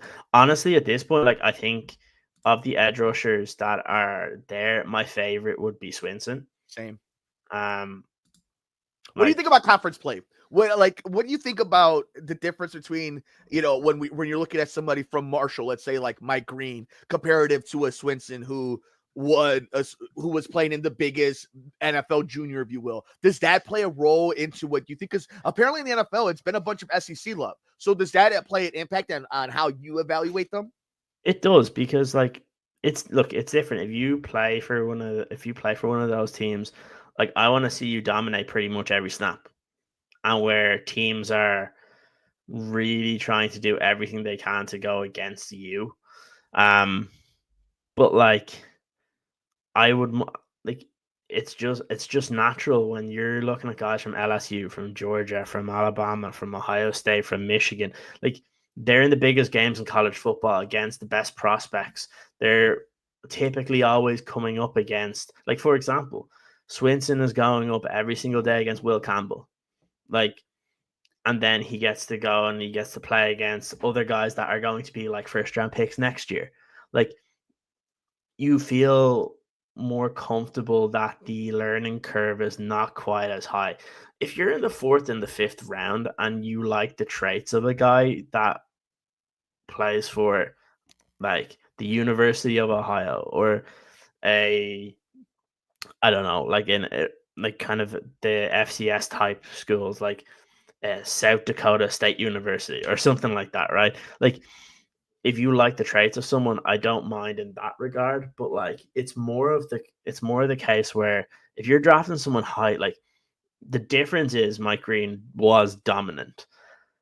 The problem is it seems like he's just a shit human being, and at the end of the day, I don't want those guys on the team, and I don't think Ben Johnson does either. Interesting. Robert Griffin III just goes, the Chicago Bears got a top 15 pick in the second round with Luther Burden III. This guy has been the best athlete on the field every time he steps on it. Fast and explosive playmaker with the ball in his hands who can play inside, outside, and out of the backfield. He's their Amon-Ra St. Brown. Wow.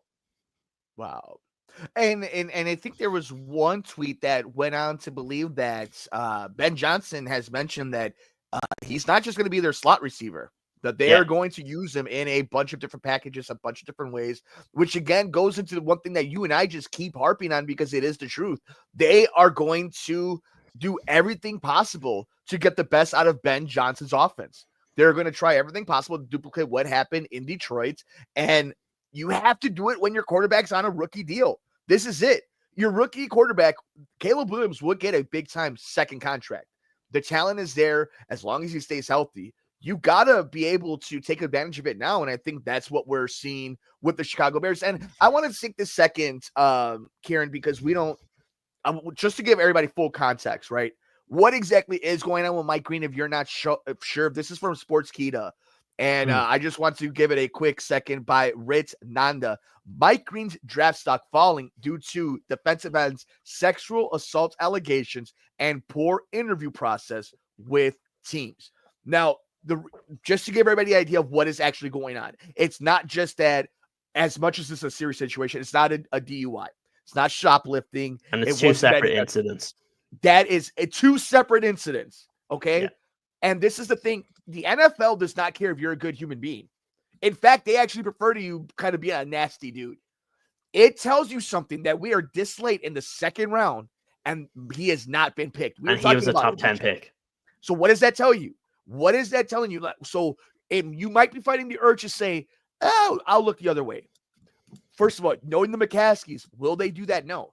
No. Look deep down inside of you. If it's week 8 in the NFL and you just want to be callous, you don't care about any other human being except you're just a Bears fan.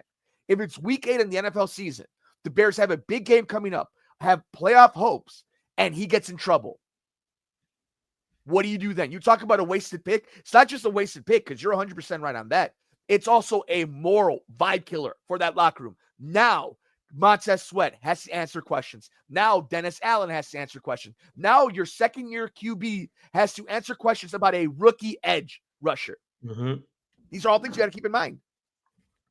Yeah, like the thing, especially when, look, this is a draft class that has an abundance of talent at edge rusher.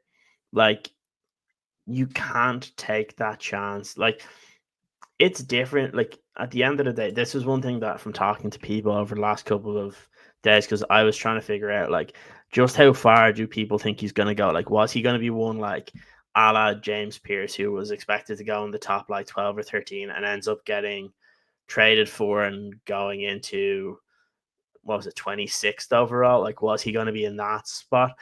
And the one thing that came back from, and these are from reporters from 3 or 4 different teams. One was an AFC team and the other ones were all within the NFC. And each one of those teams said there's no way in hell their team would draft them. And one of those teams reporters would have been a surprise because they thought would have been a fit for the team in terms of like they could deal with the cultural aspect of it. Then a report came out nationally that 18 teams have him off their draft board completely. Like, that's a big thing. Like think about it, right? A couple of years ago, it's actually more than a couple of years ago now, La'el Collins, the day of the draft, who was supposed to be a first-round pick, a report came out about a sexual assault allegation. And look, it took about 6, 7, 8 months.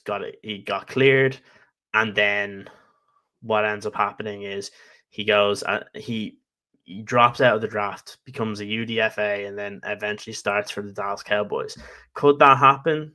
Maybe, but I just think like at some point the team will take the gamble and just be like, we have like 12 draft picks, we'll just pick them. So it is. So it looks like the Bears are on the clock.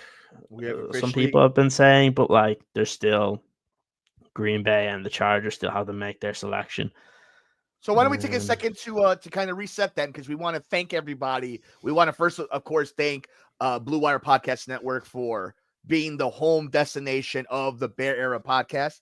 We want to thank Homage for making us look good and being an awesome supporter and sponsor of the Bear Era podcast. We want to thank the Godfather, EJ Snyder, who's over with Brett right now over at Bootleg Football doing some amazing work. I want to thank Kieran Hall for being not only the best co-host, but being one of the best dudes in the industry on and off the mic. Shout out to all the amazing work you've been doing the last few days and the amazing work you're still going to keep doing this entire off season. And we want to thank each and every one of you for joining us here on Bear Era, on the YouTube channel, on the Irish Bears Show, the Irish Bears Network, Twitter. And I'm Mike Mercado. He's Kieran Hall. The Chicago Bears are right on the clock. We're going to go back to back. Do you want a fun little tidbit about this pick for the Bears? Yes. So the Bears who are picking 56. So this pick was originally the Minnesota Vikings pick, which was then traded to the Houston Texans in the Stephon Diggs trade. It was then traded from Houston to Buffalo. It was then traded from Buffalo to the Bears. Nobody wants to pick at number 56, apparently. So Anthony Belton for the Green Bay Packers. They you just know that in like a year or two he's going to be their starting like right tackle.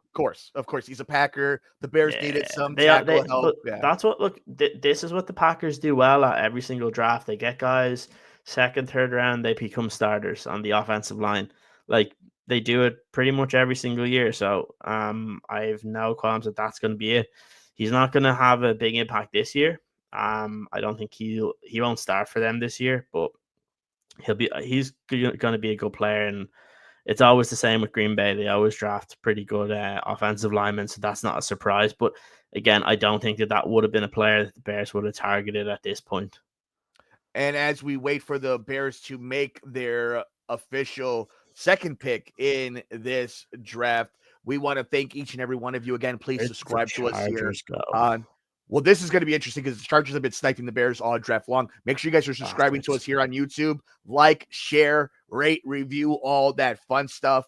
And Courtney Cronin came up with an interesting tweet about the Chicago Bears' newest wide receiver. And I think this is a pretty interesting one. In 2023, Luther Burden had one more receiving yard than Marvin Harrison Jr., who was the first receiver off the board in last year's draft, which we considered a star-studded draft for quarterbacks and wide receivers. His production dipped significantly, though, in 2024. 676 reception yards, 61 catches, 6 receiving touchdowns in 12 games. But the Bears don't seem concerned, as they say it was a byproduct of Missouri's offense. Breck Ackley, Bears college scouting director, quote, "There's nothing you can really put your finger on. It was the same offensive coordinator, the same quarterback, but you still saw the flashes of the same skill set. That's what really matters. Yes, I get the production was down. Our jobs is to answer the question. What was it a difference? Did something happen? Was he less explosive or slower? We saw none of that. He was the same level of player that we saw before." Okay, so the Chargers have taken Trey Harris, so wide receiver. What are they going to do again? What are they going to do? So same players we were talking about 18 picks ago. You can still go Caleb Johnson. You could go, if you want to go defensive tackle, Darius Alexander. If you want to go to edge rusher, you could go Jordan Birch or Braden Swinson. Princely is there too. Like realistically, they still have two guys here that they could easily, if they want to go safety, they could do that. If I'm gonna guess, I think that they're going to go. I think they'll go edge rusher first, and then maybe come back and take Caleb Johnson.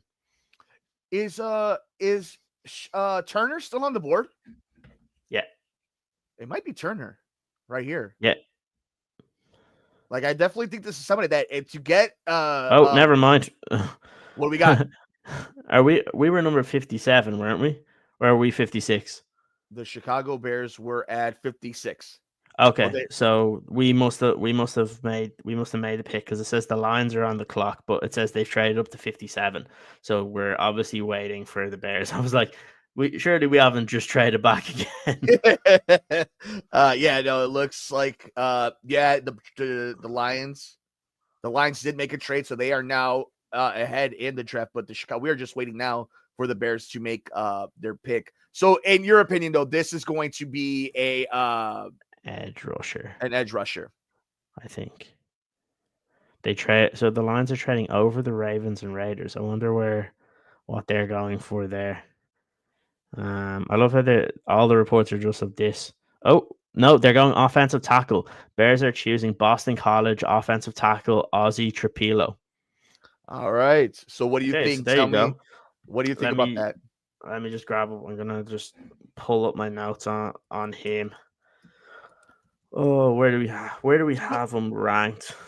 Do, And do, just do. now the Bears have their Offensive in their tackle. first 3 picks, got their tight end, got a wide receiver, and got an offensive Okay, lineman.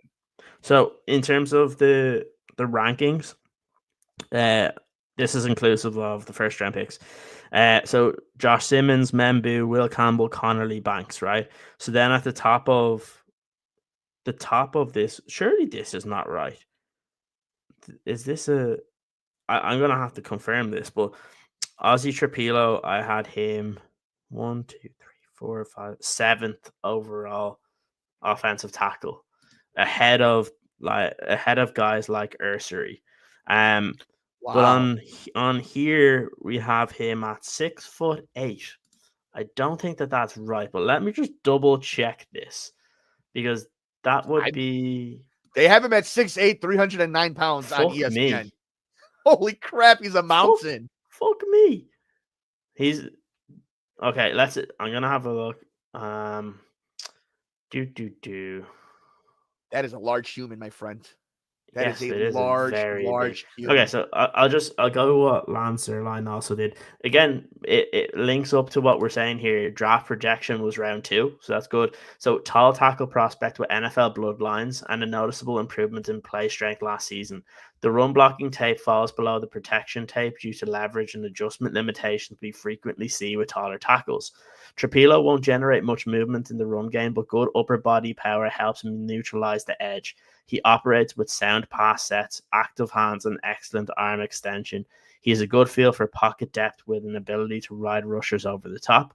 But he'll get beat by inside counters and speed to power rushers at time. Trapilo could operate as a swing tackle early on, but his potential and pass protection gives him a good chance to become a starter. So this is a guy that is your swing tackle at left tackle, and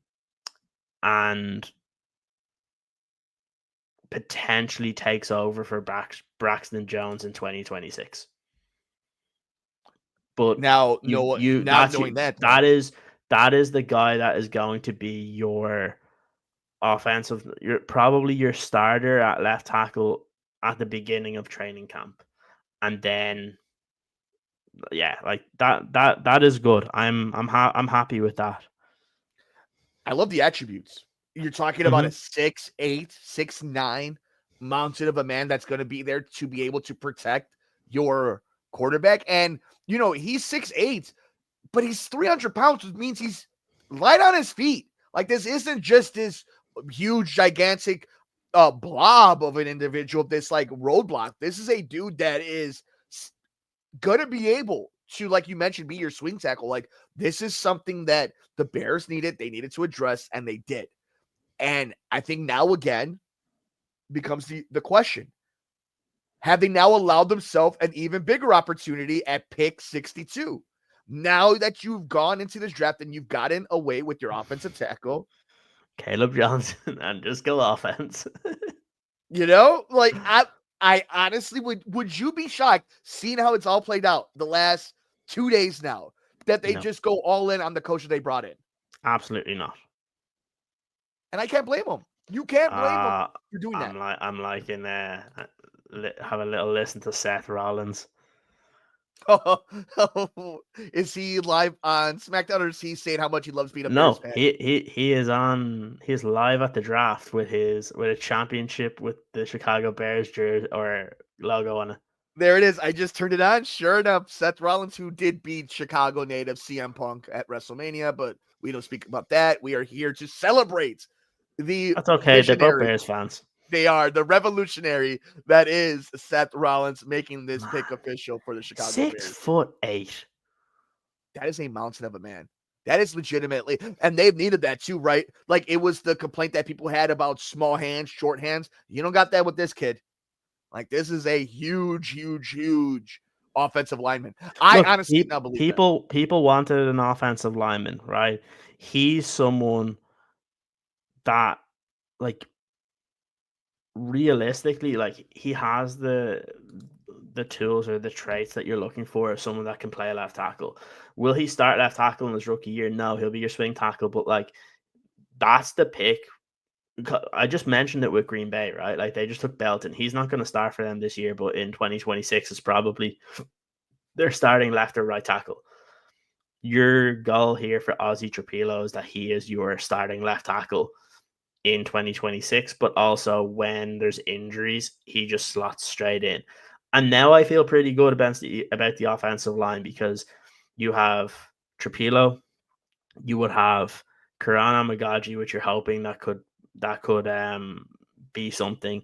You would have the kid that we traded from Buffalo for that was injured the entire year, whose name is escaping me right now. Not Nate Davis, but Ryan Bates.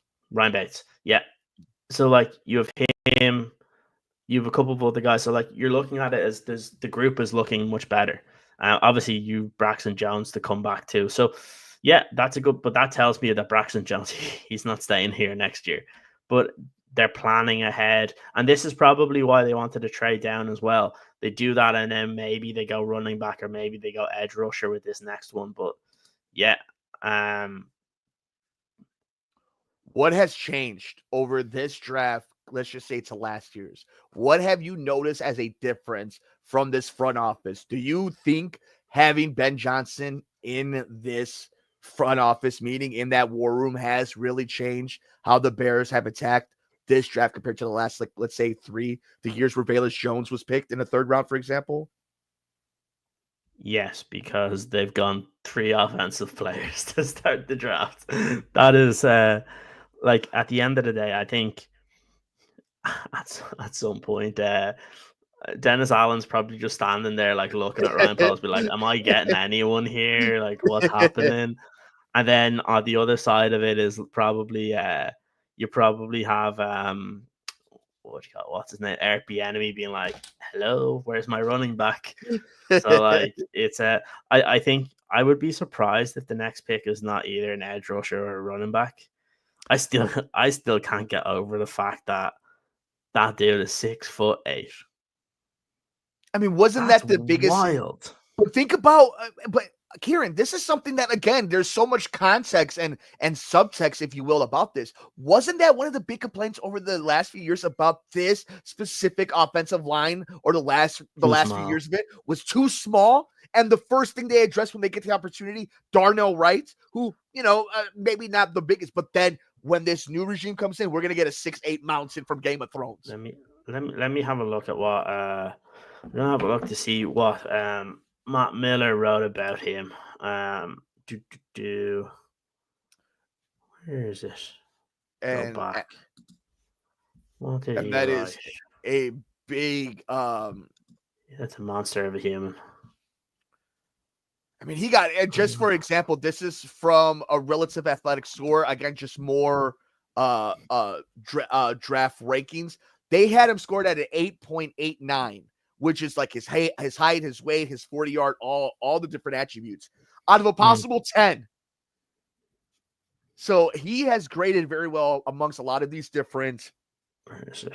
Oh, how about this? Okay, here we go. Go so this is what Matt Miller says in pre-draft analysis. Trapilo started 10 games at left tackle in 2022 and 24 games at right tackle over the past 2 seasons.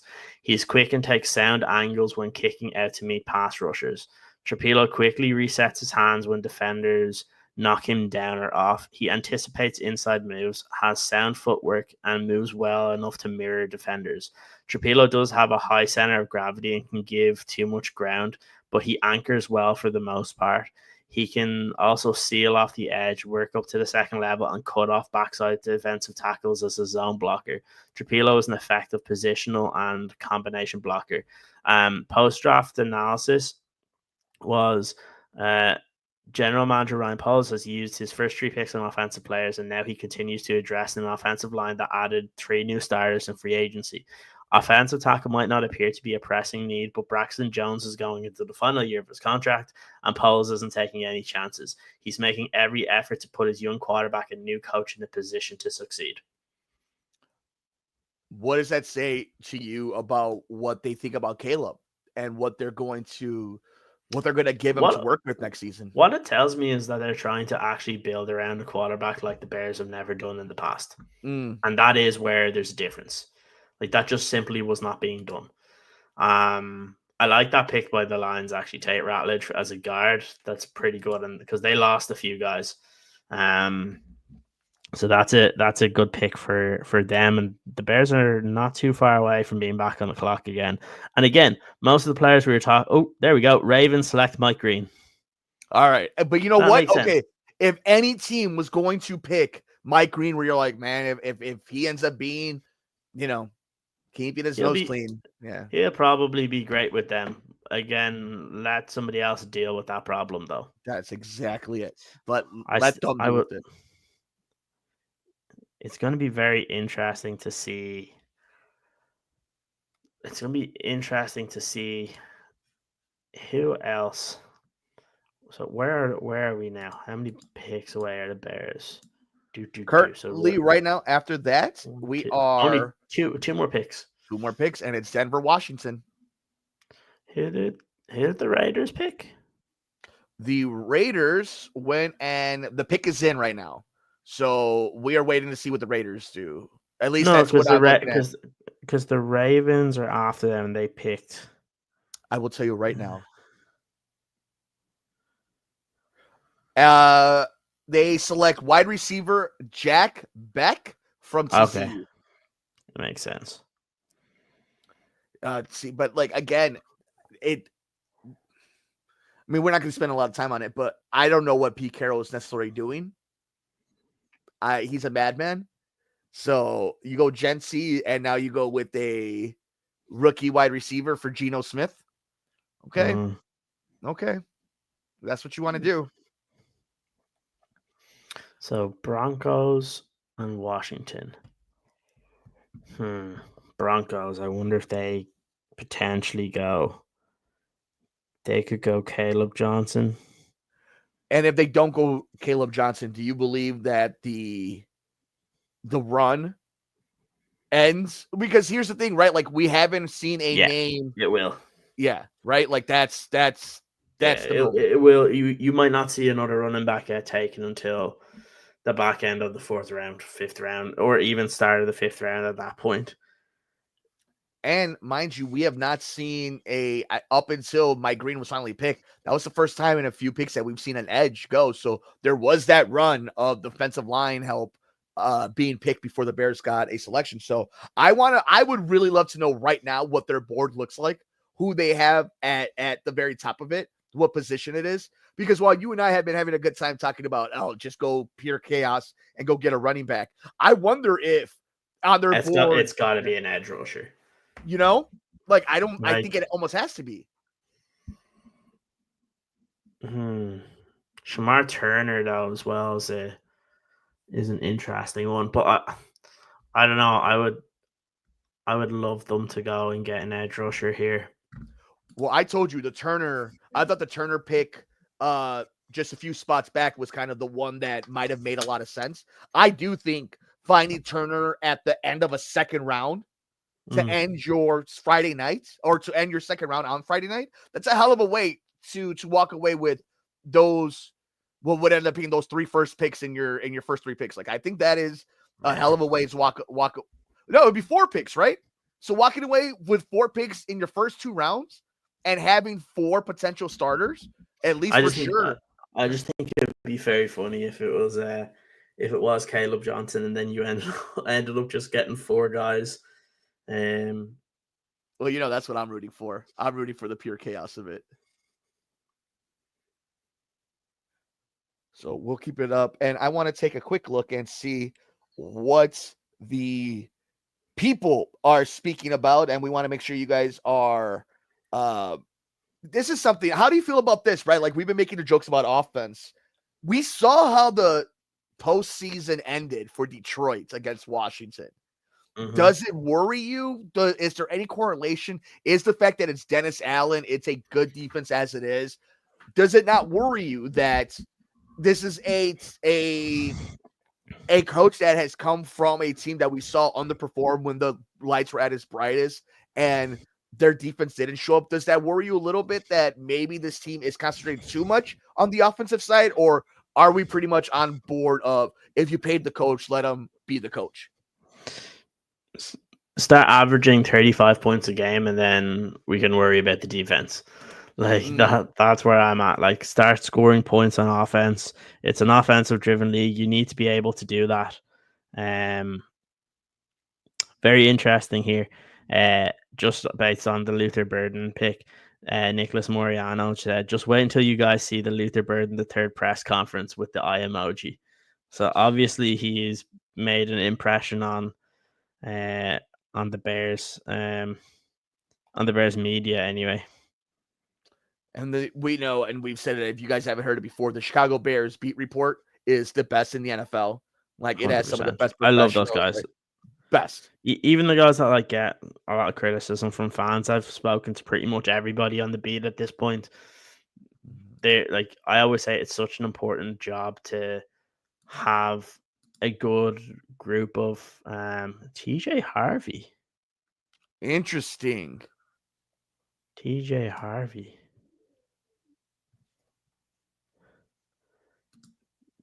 That's very interesting. And with that, the Bears are RJ Harvey, surely. Yeah, RJ Harvey. That's annoying. That's the one that I was saying that I was like TJ Harvey. No, RJ Harvey. Yeah, that's the one that I was saying was going to be this year's. So maybe they go running back because there was one just taken. Could be. I mean, what do you think Washington's going to do? What would you do if you're Washington? Jaden Daniels. They took left tackle before. Jaden Daniels, they need someone on defense, I think. Yeah, they desperately. You know what? You're 100% right. That's a team. Again, maybe that's where a player like a Turner goes to, right? Like again, right before the Bears go, the defensive lineman is gone, and it kind of now. Okay, let me ask you this: Turner, while being very talented, not exactly an edge, does different things. Does he fit Dennis Allen's defense? He fits the defense. The problem is I don't know if he fits in with what the Bears have right now, because you've already paid Grady Jarrett. Like, you believe in Gervon. Like, if you're taking a defensive tackle, I think you're probably taking someone in day 3 to just compete. It'll be interesting, though. As we are waiting to see how it goes. Are the Bears on the clock yet? I am looking to see if there's any. Commanders are still on the clock. I wonder if they go running back with RJ Harvey going off the board. And isn't it like, it's funny how we knew Denver, that's kind of what they had been wanting to do for a long time. That's just what Sean Payton kind of did. And I think it's interesting that, again, they kind of waited for the draft to fall to them at running back. It seems to me that we've all kind of done running back. Kevin Fishbain goes, in 2024, new Bears offensive tackle Ozzy Trapilo had 0 penalties on 772 snaps. Wow. That is huge, because you know how many, I mean, everybody knows in the NFL, you talk about a drive killer is something like that. To have a young man come in and be disciplined. That'd be huge, especially when you have a coach that is going to be bringing in a lot of complicated calls and a lot of complicated schemes that you can't have somebody that's fidgety on the line. So I think that's a huge thing that they scouted for, was somebody who's going to be disciplined on the line. So for me, the two names that I would hope is either Johnson or Swinson. Those are the two guys. Jeez, yeah, those would be the two guys that I would hope that the Bears would target one of them. But we'll see. We'll see where they'll go. I would love to see that. I would love to see one of those two goes. Again, it's just somebody that you can almost count on. You could count on to be impactful right away. Again, we're not talking about people who are going to make the Pro Bowl, be all pros right away, but it's getting players that are going to start for you right now. It's going to get people to be able to be weapons for Dennis Allen and his scheme, or Ben Johnson and his scheme. I think right here's a perfect chance, a perfect place for Caleb Johnson or for Swinson. I think if you walk away with that type of takeaway, you can't be mad. Like ESPN at the top, they haven't updated all their stuff here. Let me just refresh, because they're still showing Mike Green. I wonder who they have at the top. They're being they're quite slow, so I'll just have to edit it myself. So they would have Darius Alexander still, Siobhan Ravel, he has a couple of issues, Shedeur Sanders, Trey Amos, Jared Wilson, Shamar Turner, Jordan Birch, Caleb Johnson. Yeah.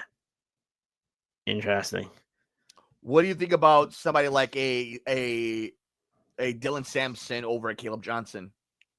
Nah. Sampson maybe in the fourth. Okay.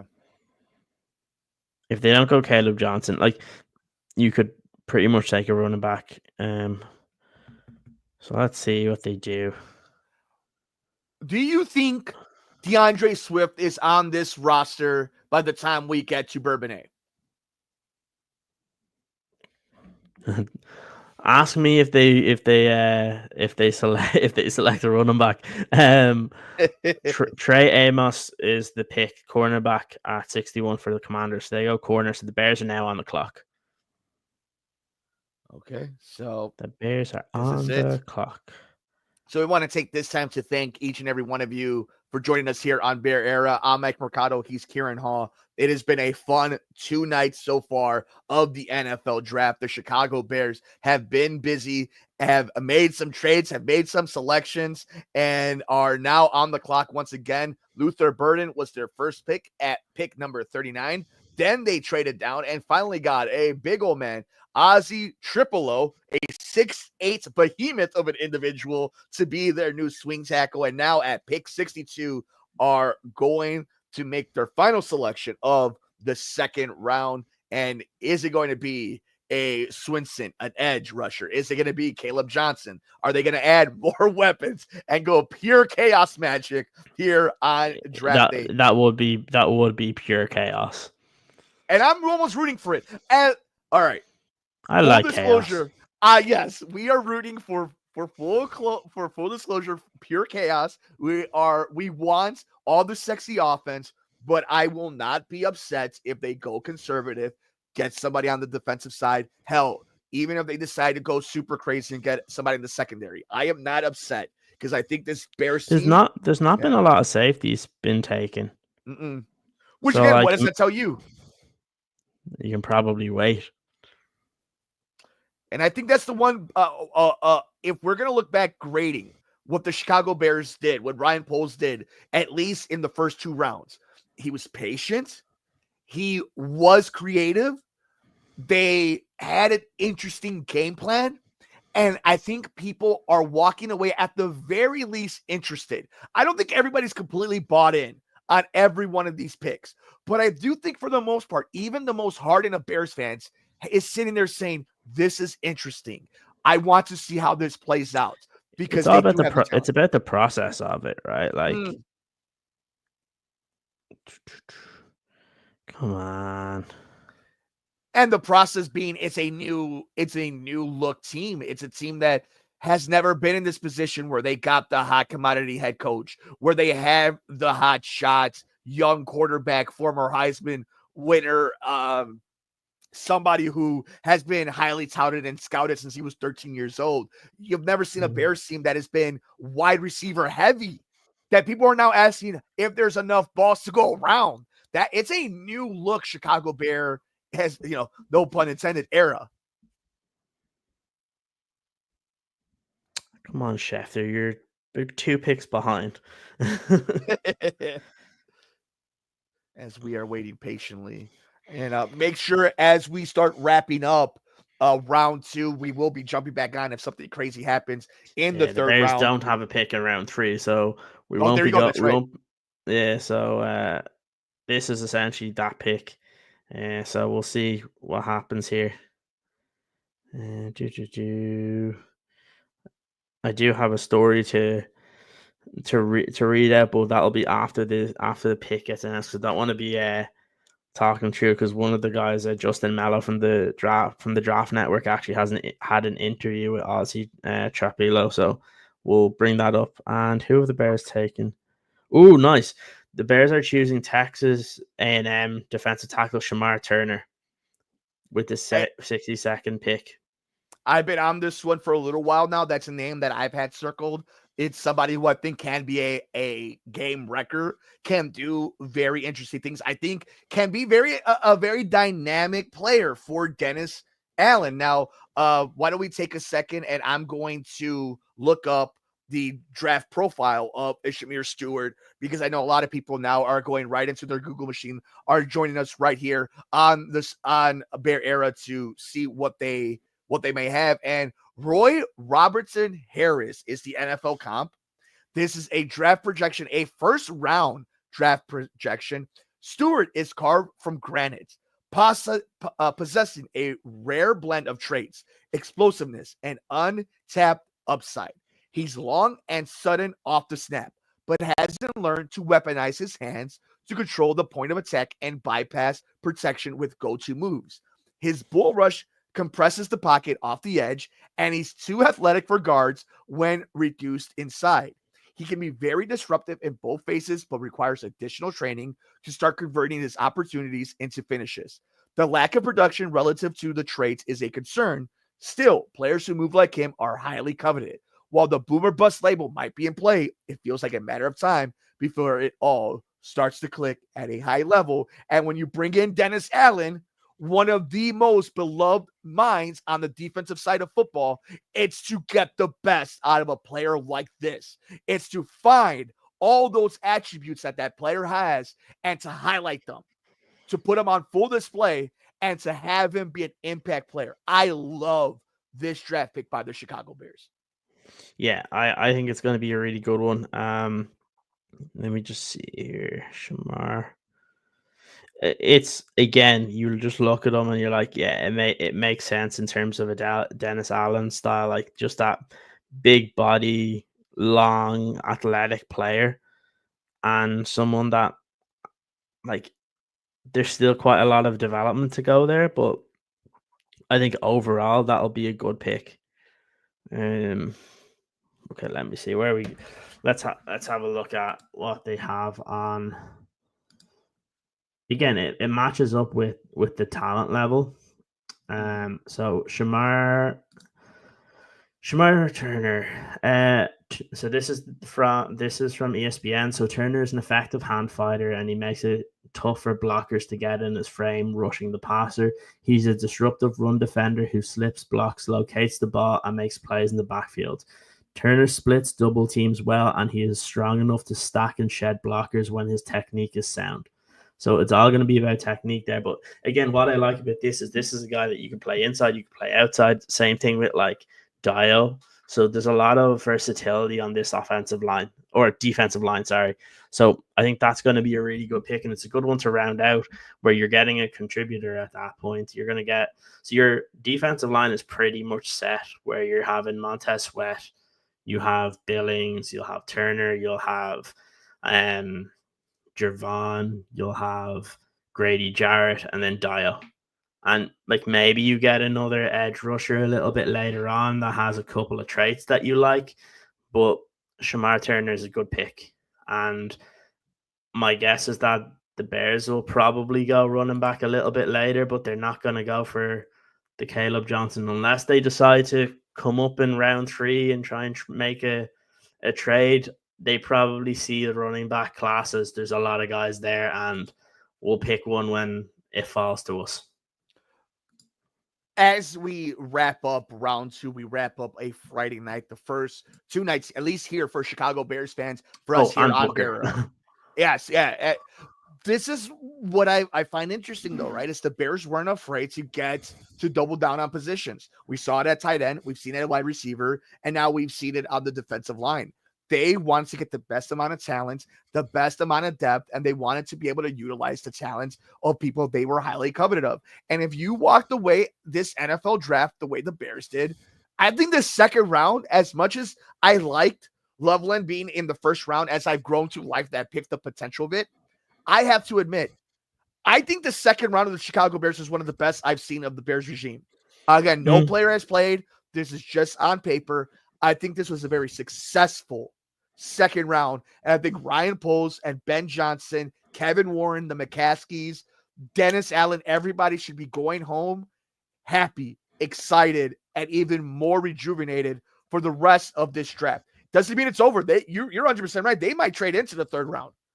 Now you're playing with house money because at this point, you're just getting depth and players that you hope fall to you. So I wouldn't be surprised if they come back, if an hour from now we're messaging each other, we're on social media, and the Bears just got right back because they wanted to go get their running back. Yeah. I think that at that point, like now you're kind of like you can pretty much do whatever. Like you probably want to get like a running back, you might want to get a safety. Maybe you go for like a later edge rusher. And that's a good way to kind of round it all out. And I think it's going to be very, very interesting. But I think overall here, like the player that people will not be sure of is probably like Ozzy Trapilo because they don't know the name. But like Luther Bird and you talk about Shamar Turner, like these are guys that we've been talking about for months and months and months. So good players and definitely guys that are going to add something to this team. And I think the Bears have come away here with some very good options. And if you can still get a running back and you can get an edge rusher and maybe a safety, I think this draft you've added some good contributors.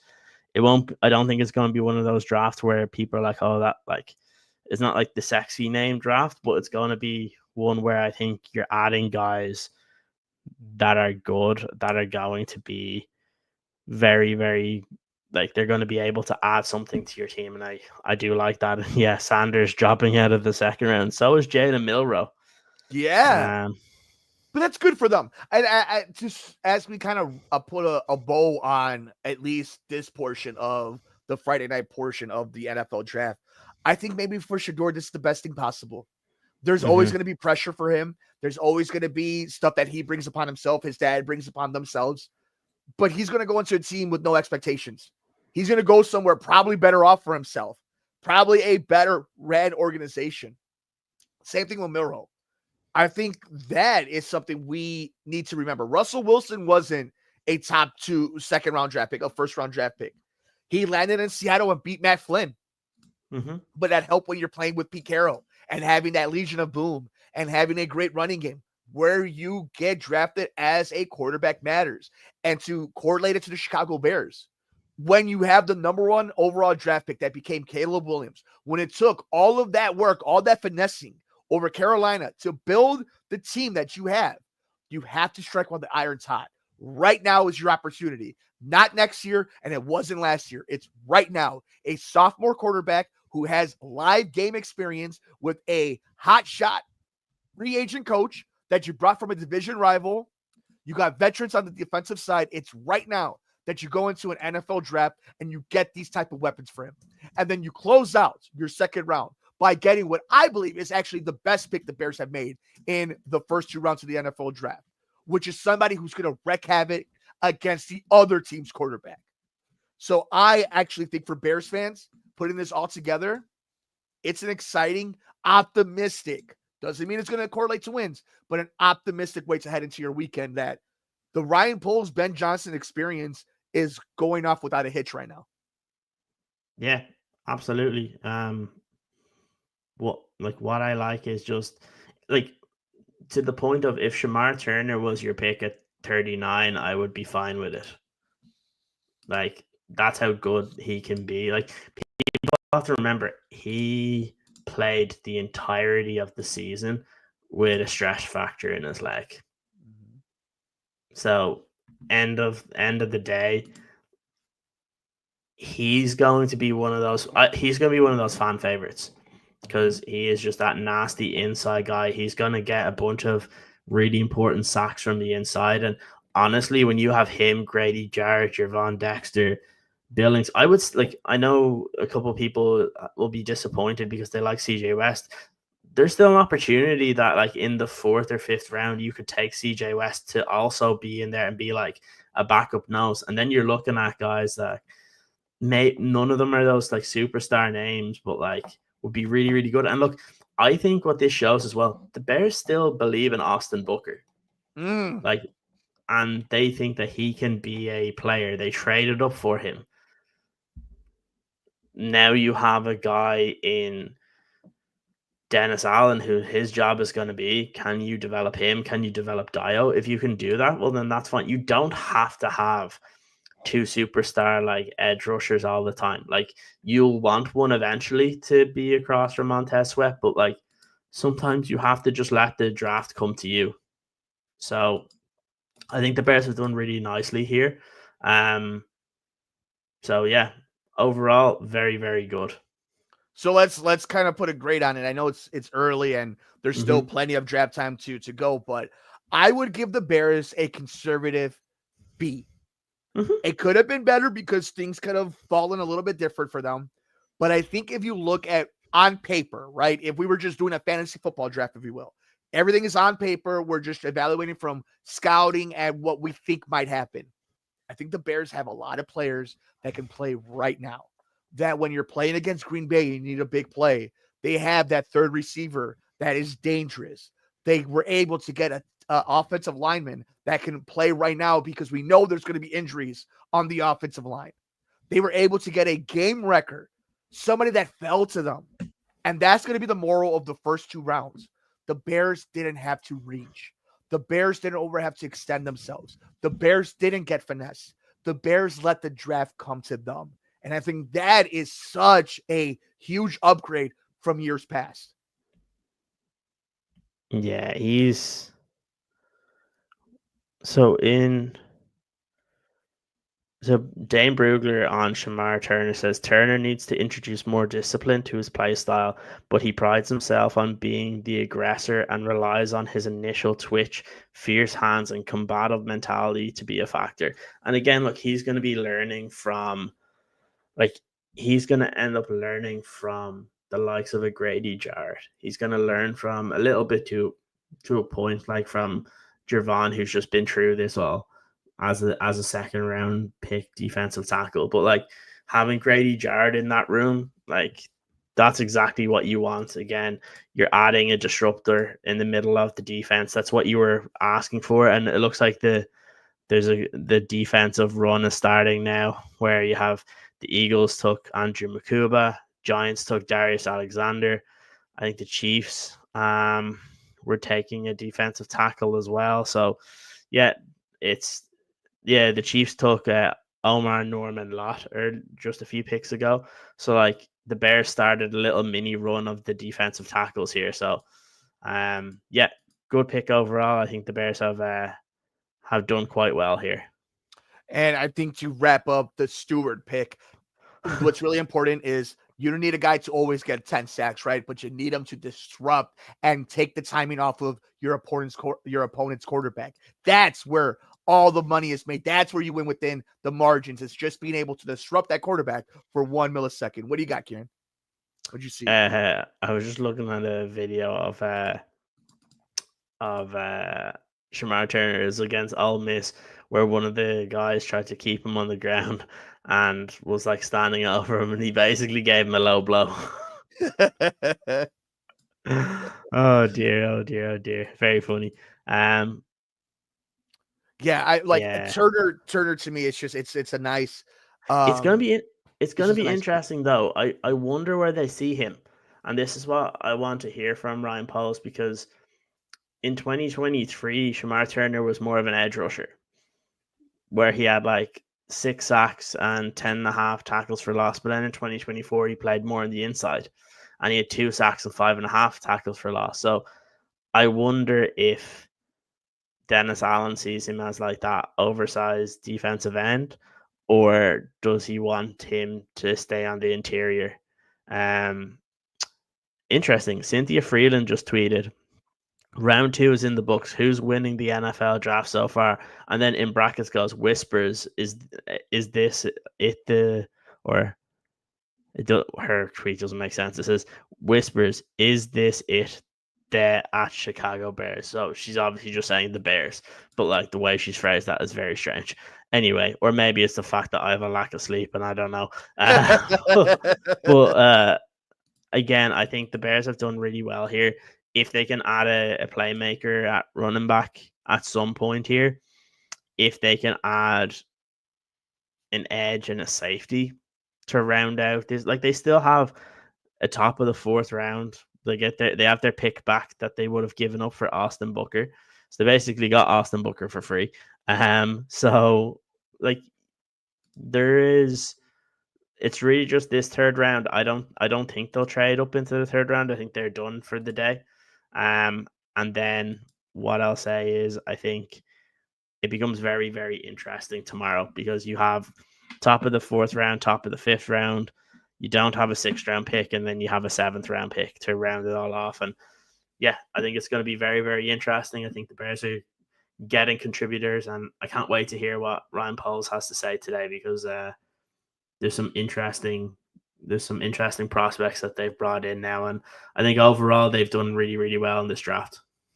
Yeah, I mean, you're walking away with Shamar Turner, you're walking away with Triple O, you're walking away with Burden, and then obviously with Loveland. This is something that if I were to have shown you that 36 hours ago, I'd be like, yeah, that's not bad. That's not bad at all. So we want to know your thoughts, though, everybody. This has been a fun first two rounds. The third round is currently underway, and there is still a lot of stuff that can end up happening.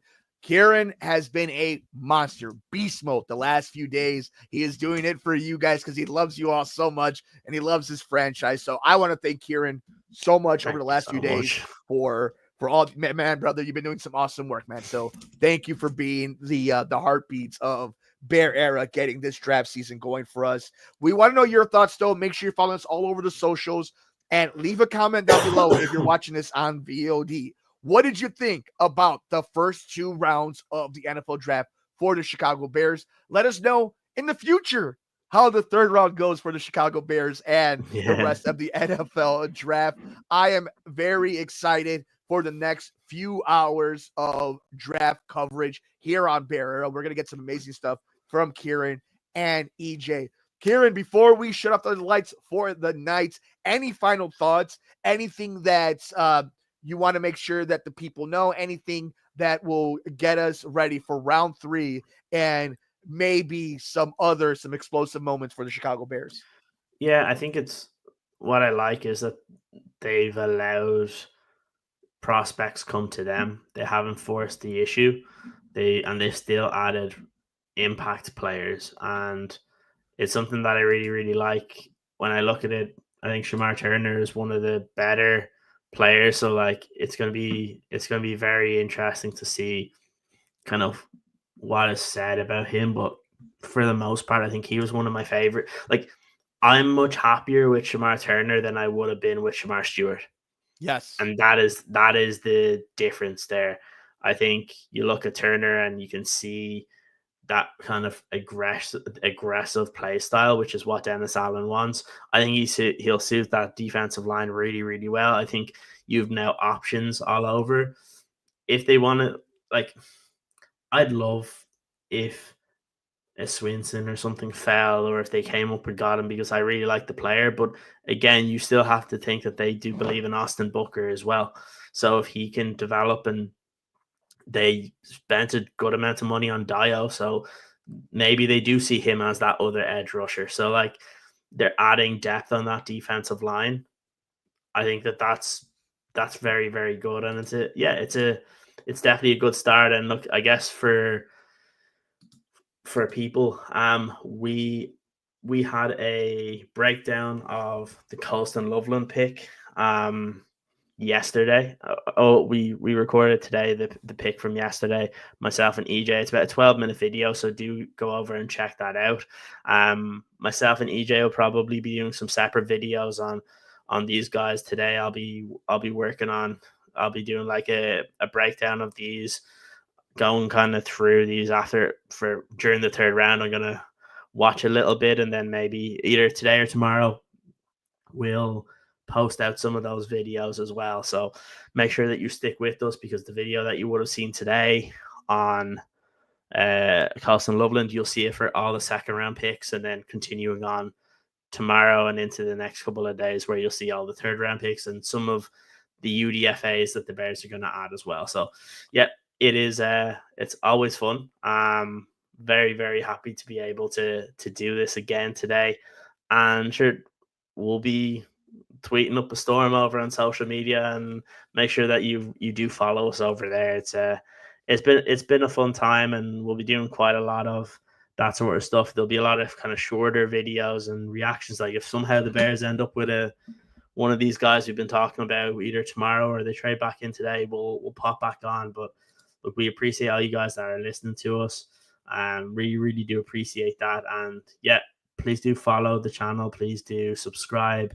Follow us all over on social media, and sure, we will get back to we'll get back to you guys over the coming days and weeks with all the coverage and all these draft prospects that the Bears are going to add in here. But it's exciting time to be a Bears fan. It's exciting time for some of these guys that are joining the team, and all we can say is thank you for joining us. Thank you for checking out the videos that we've started to put out there on the draft coverage. We really do appreciate it. We read all your comments. So when you do watch the videos, please do leave a comment. Please do like the video. We will get back to you.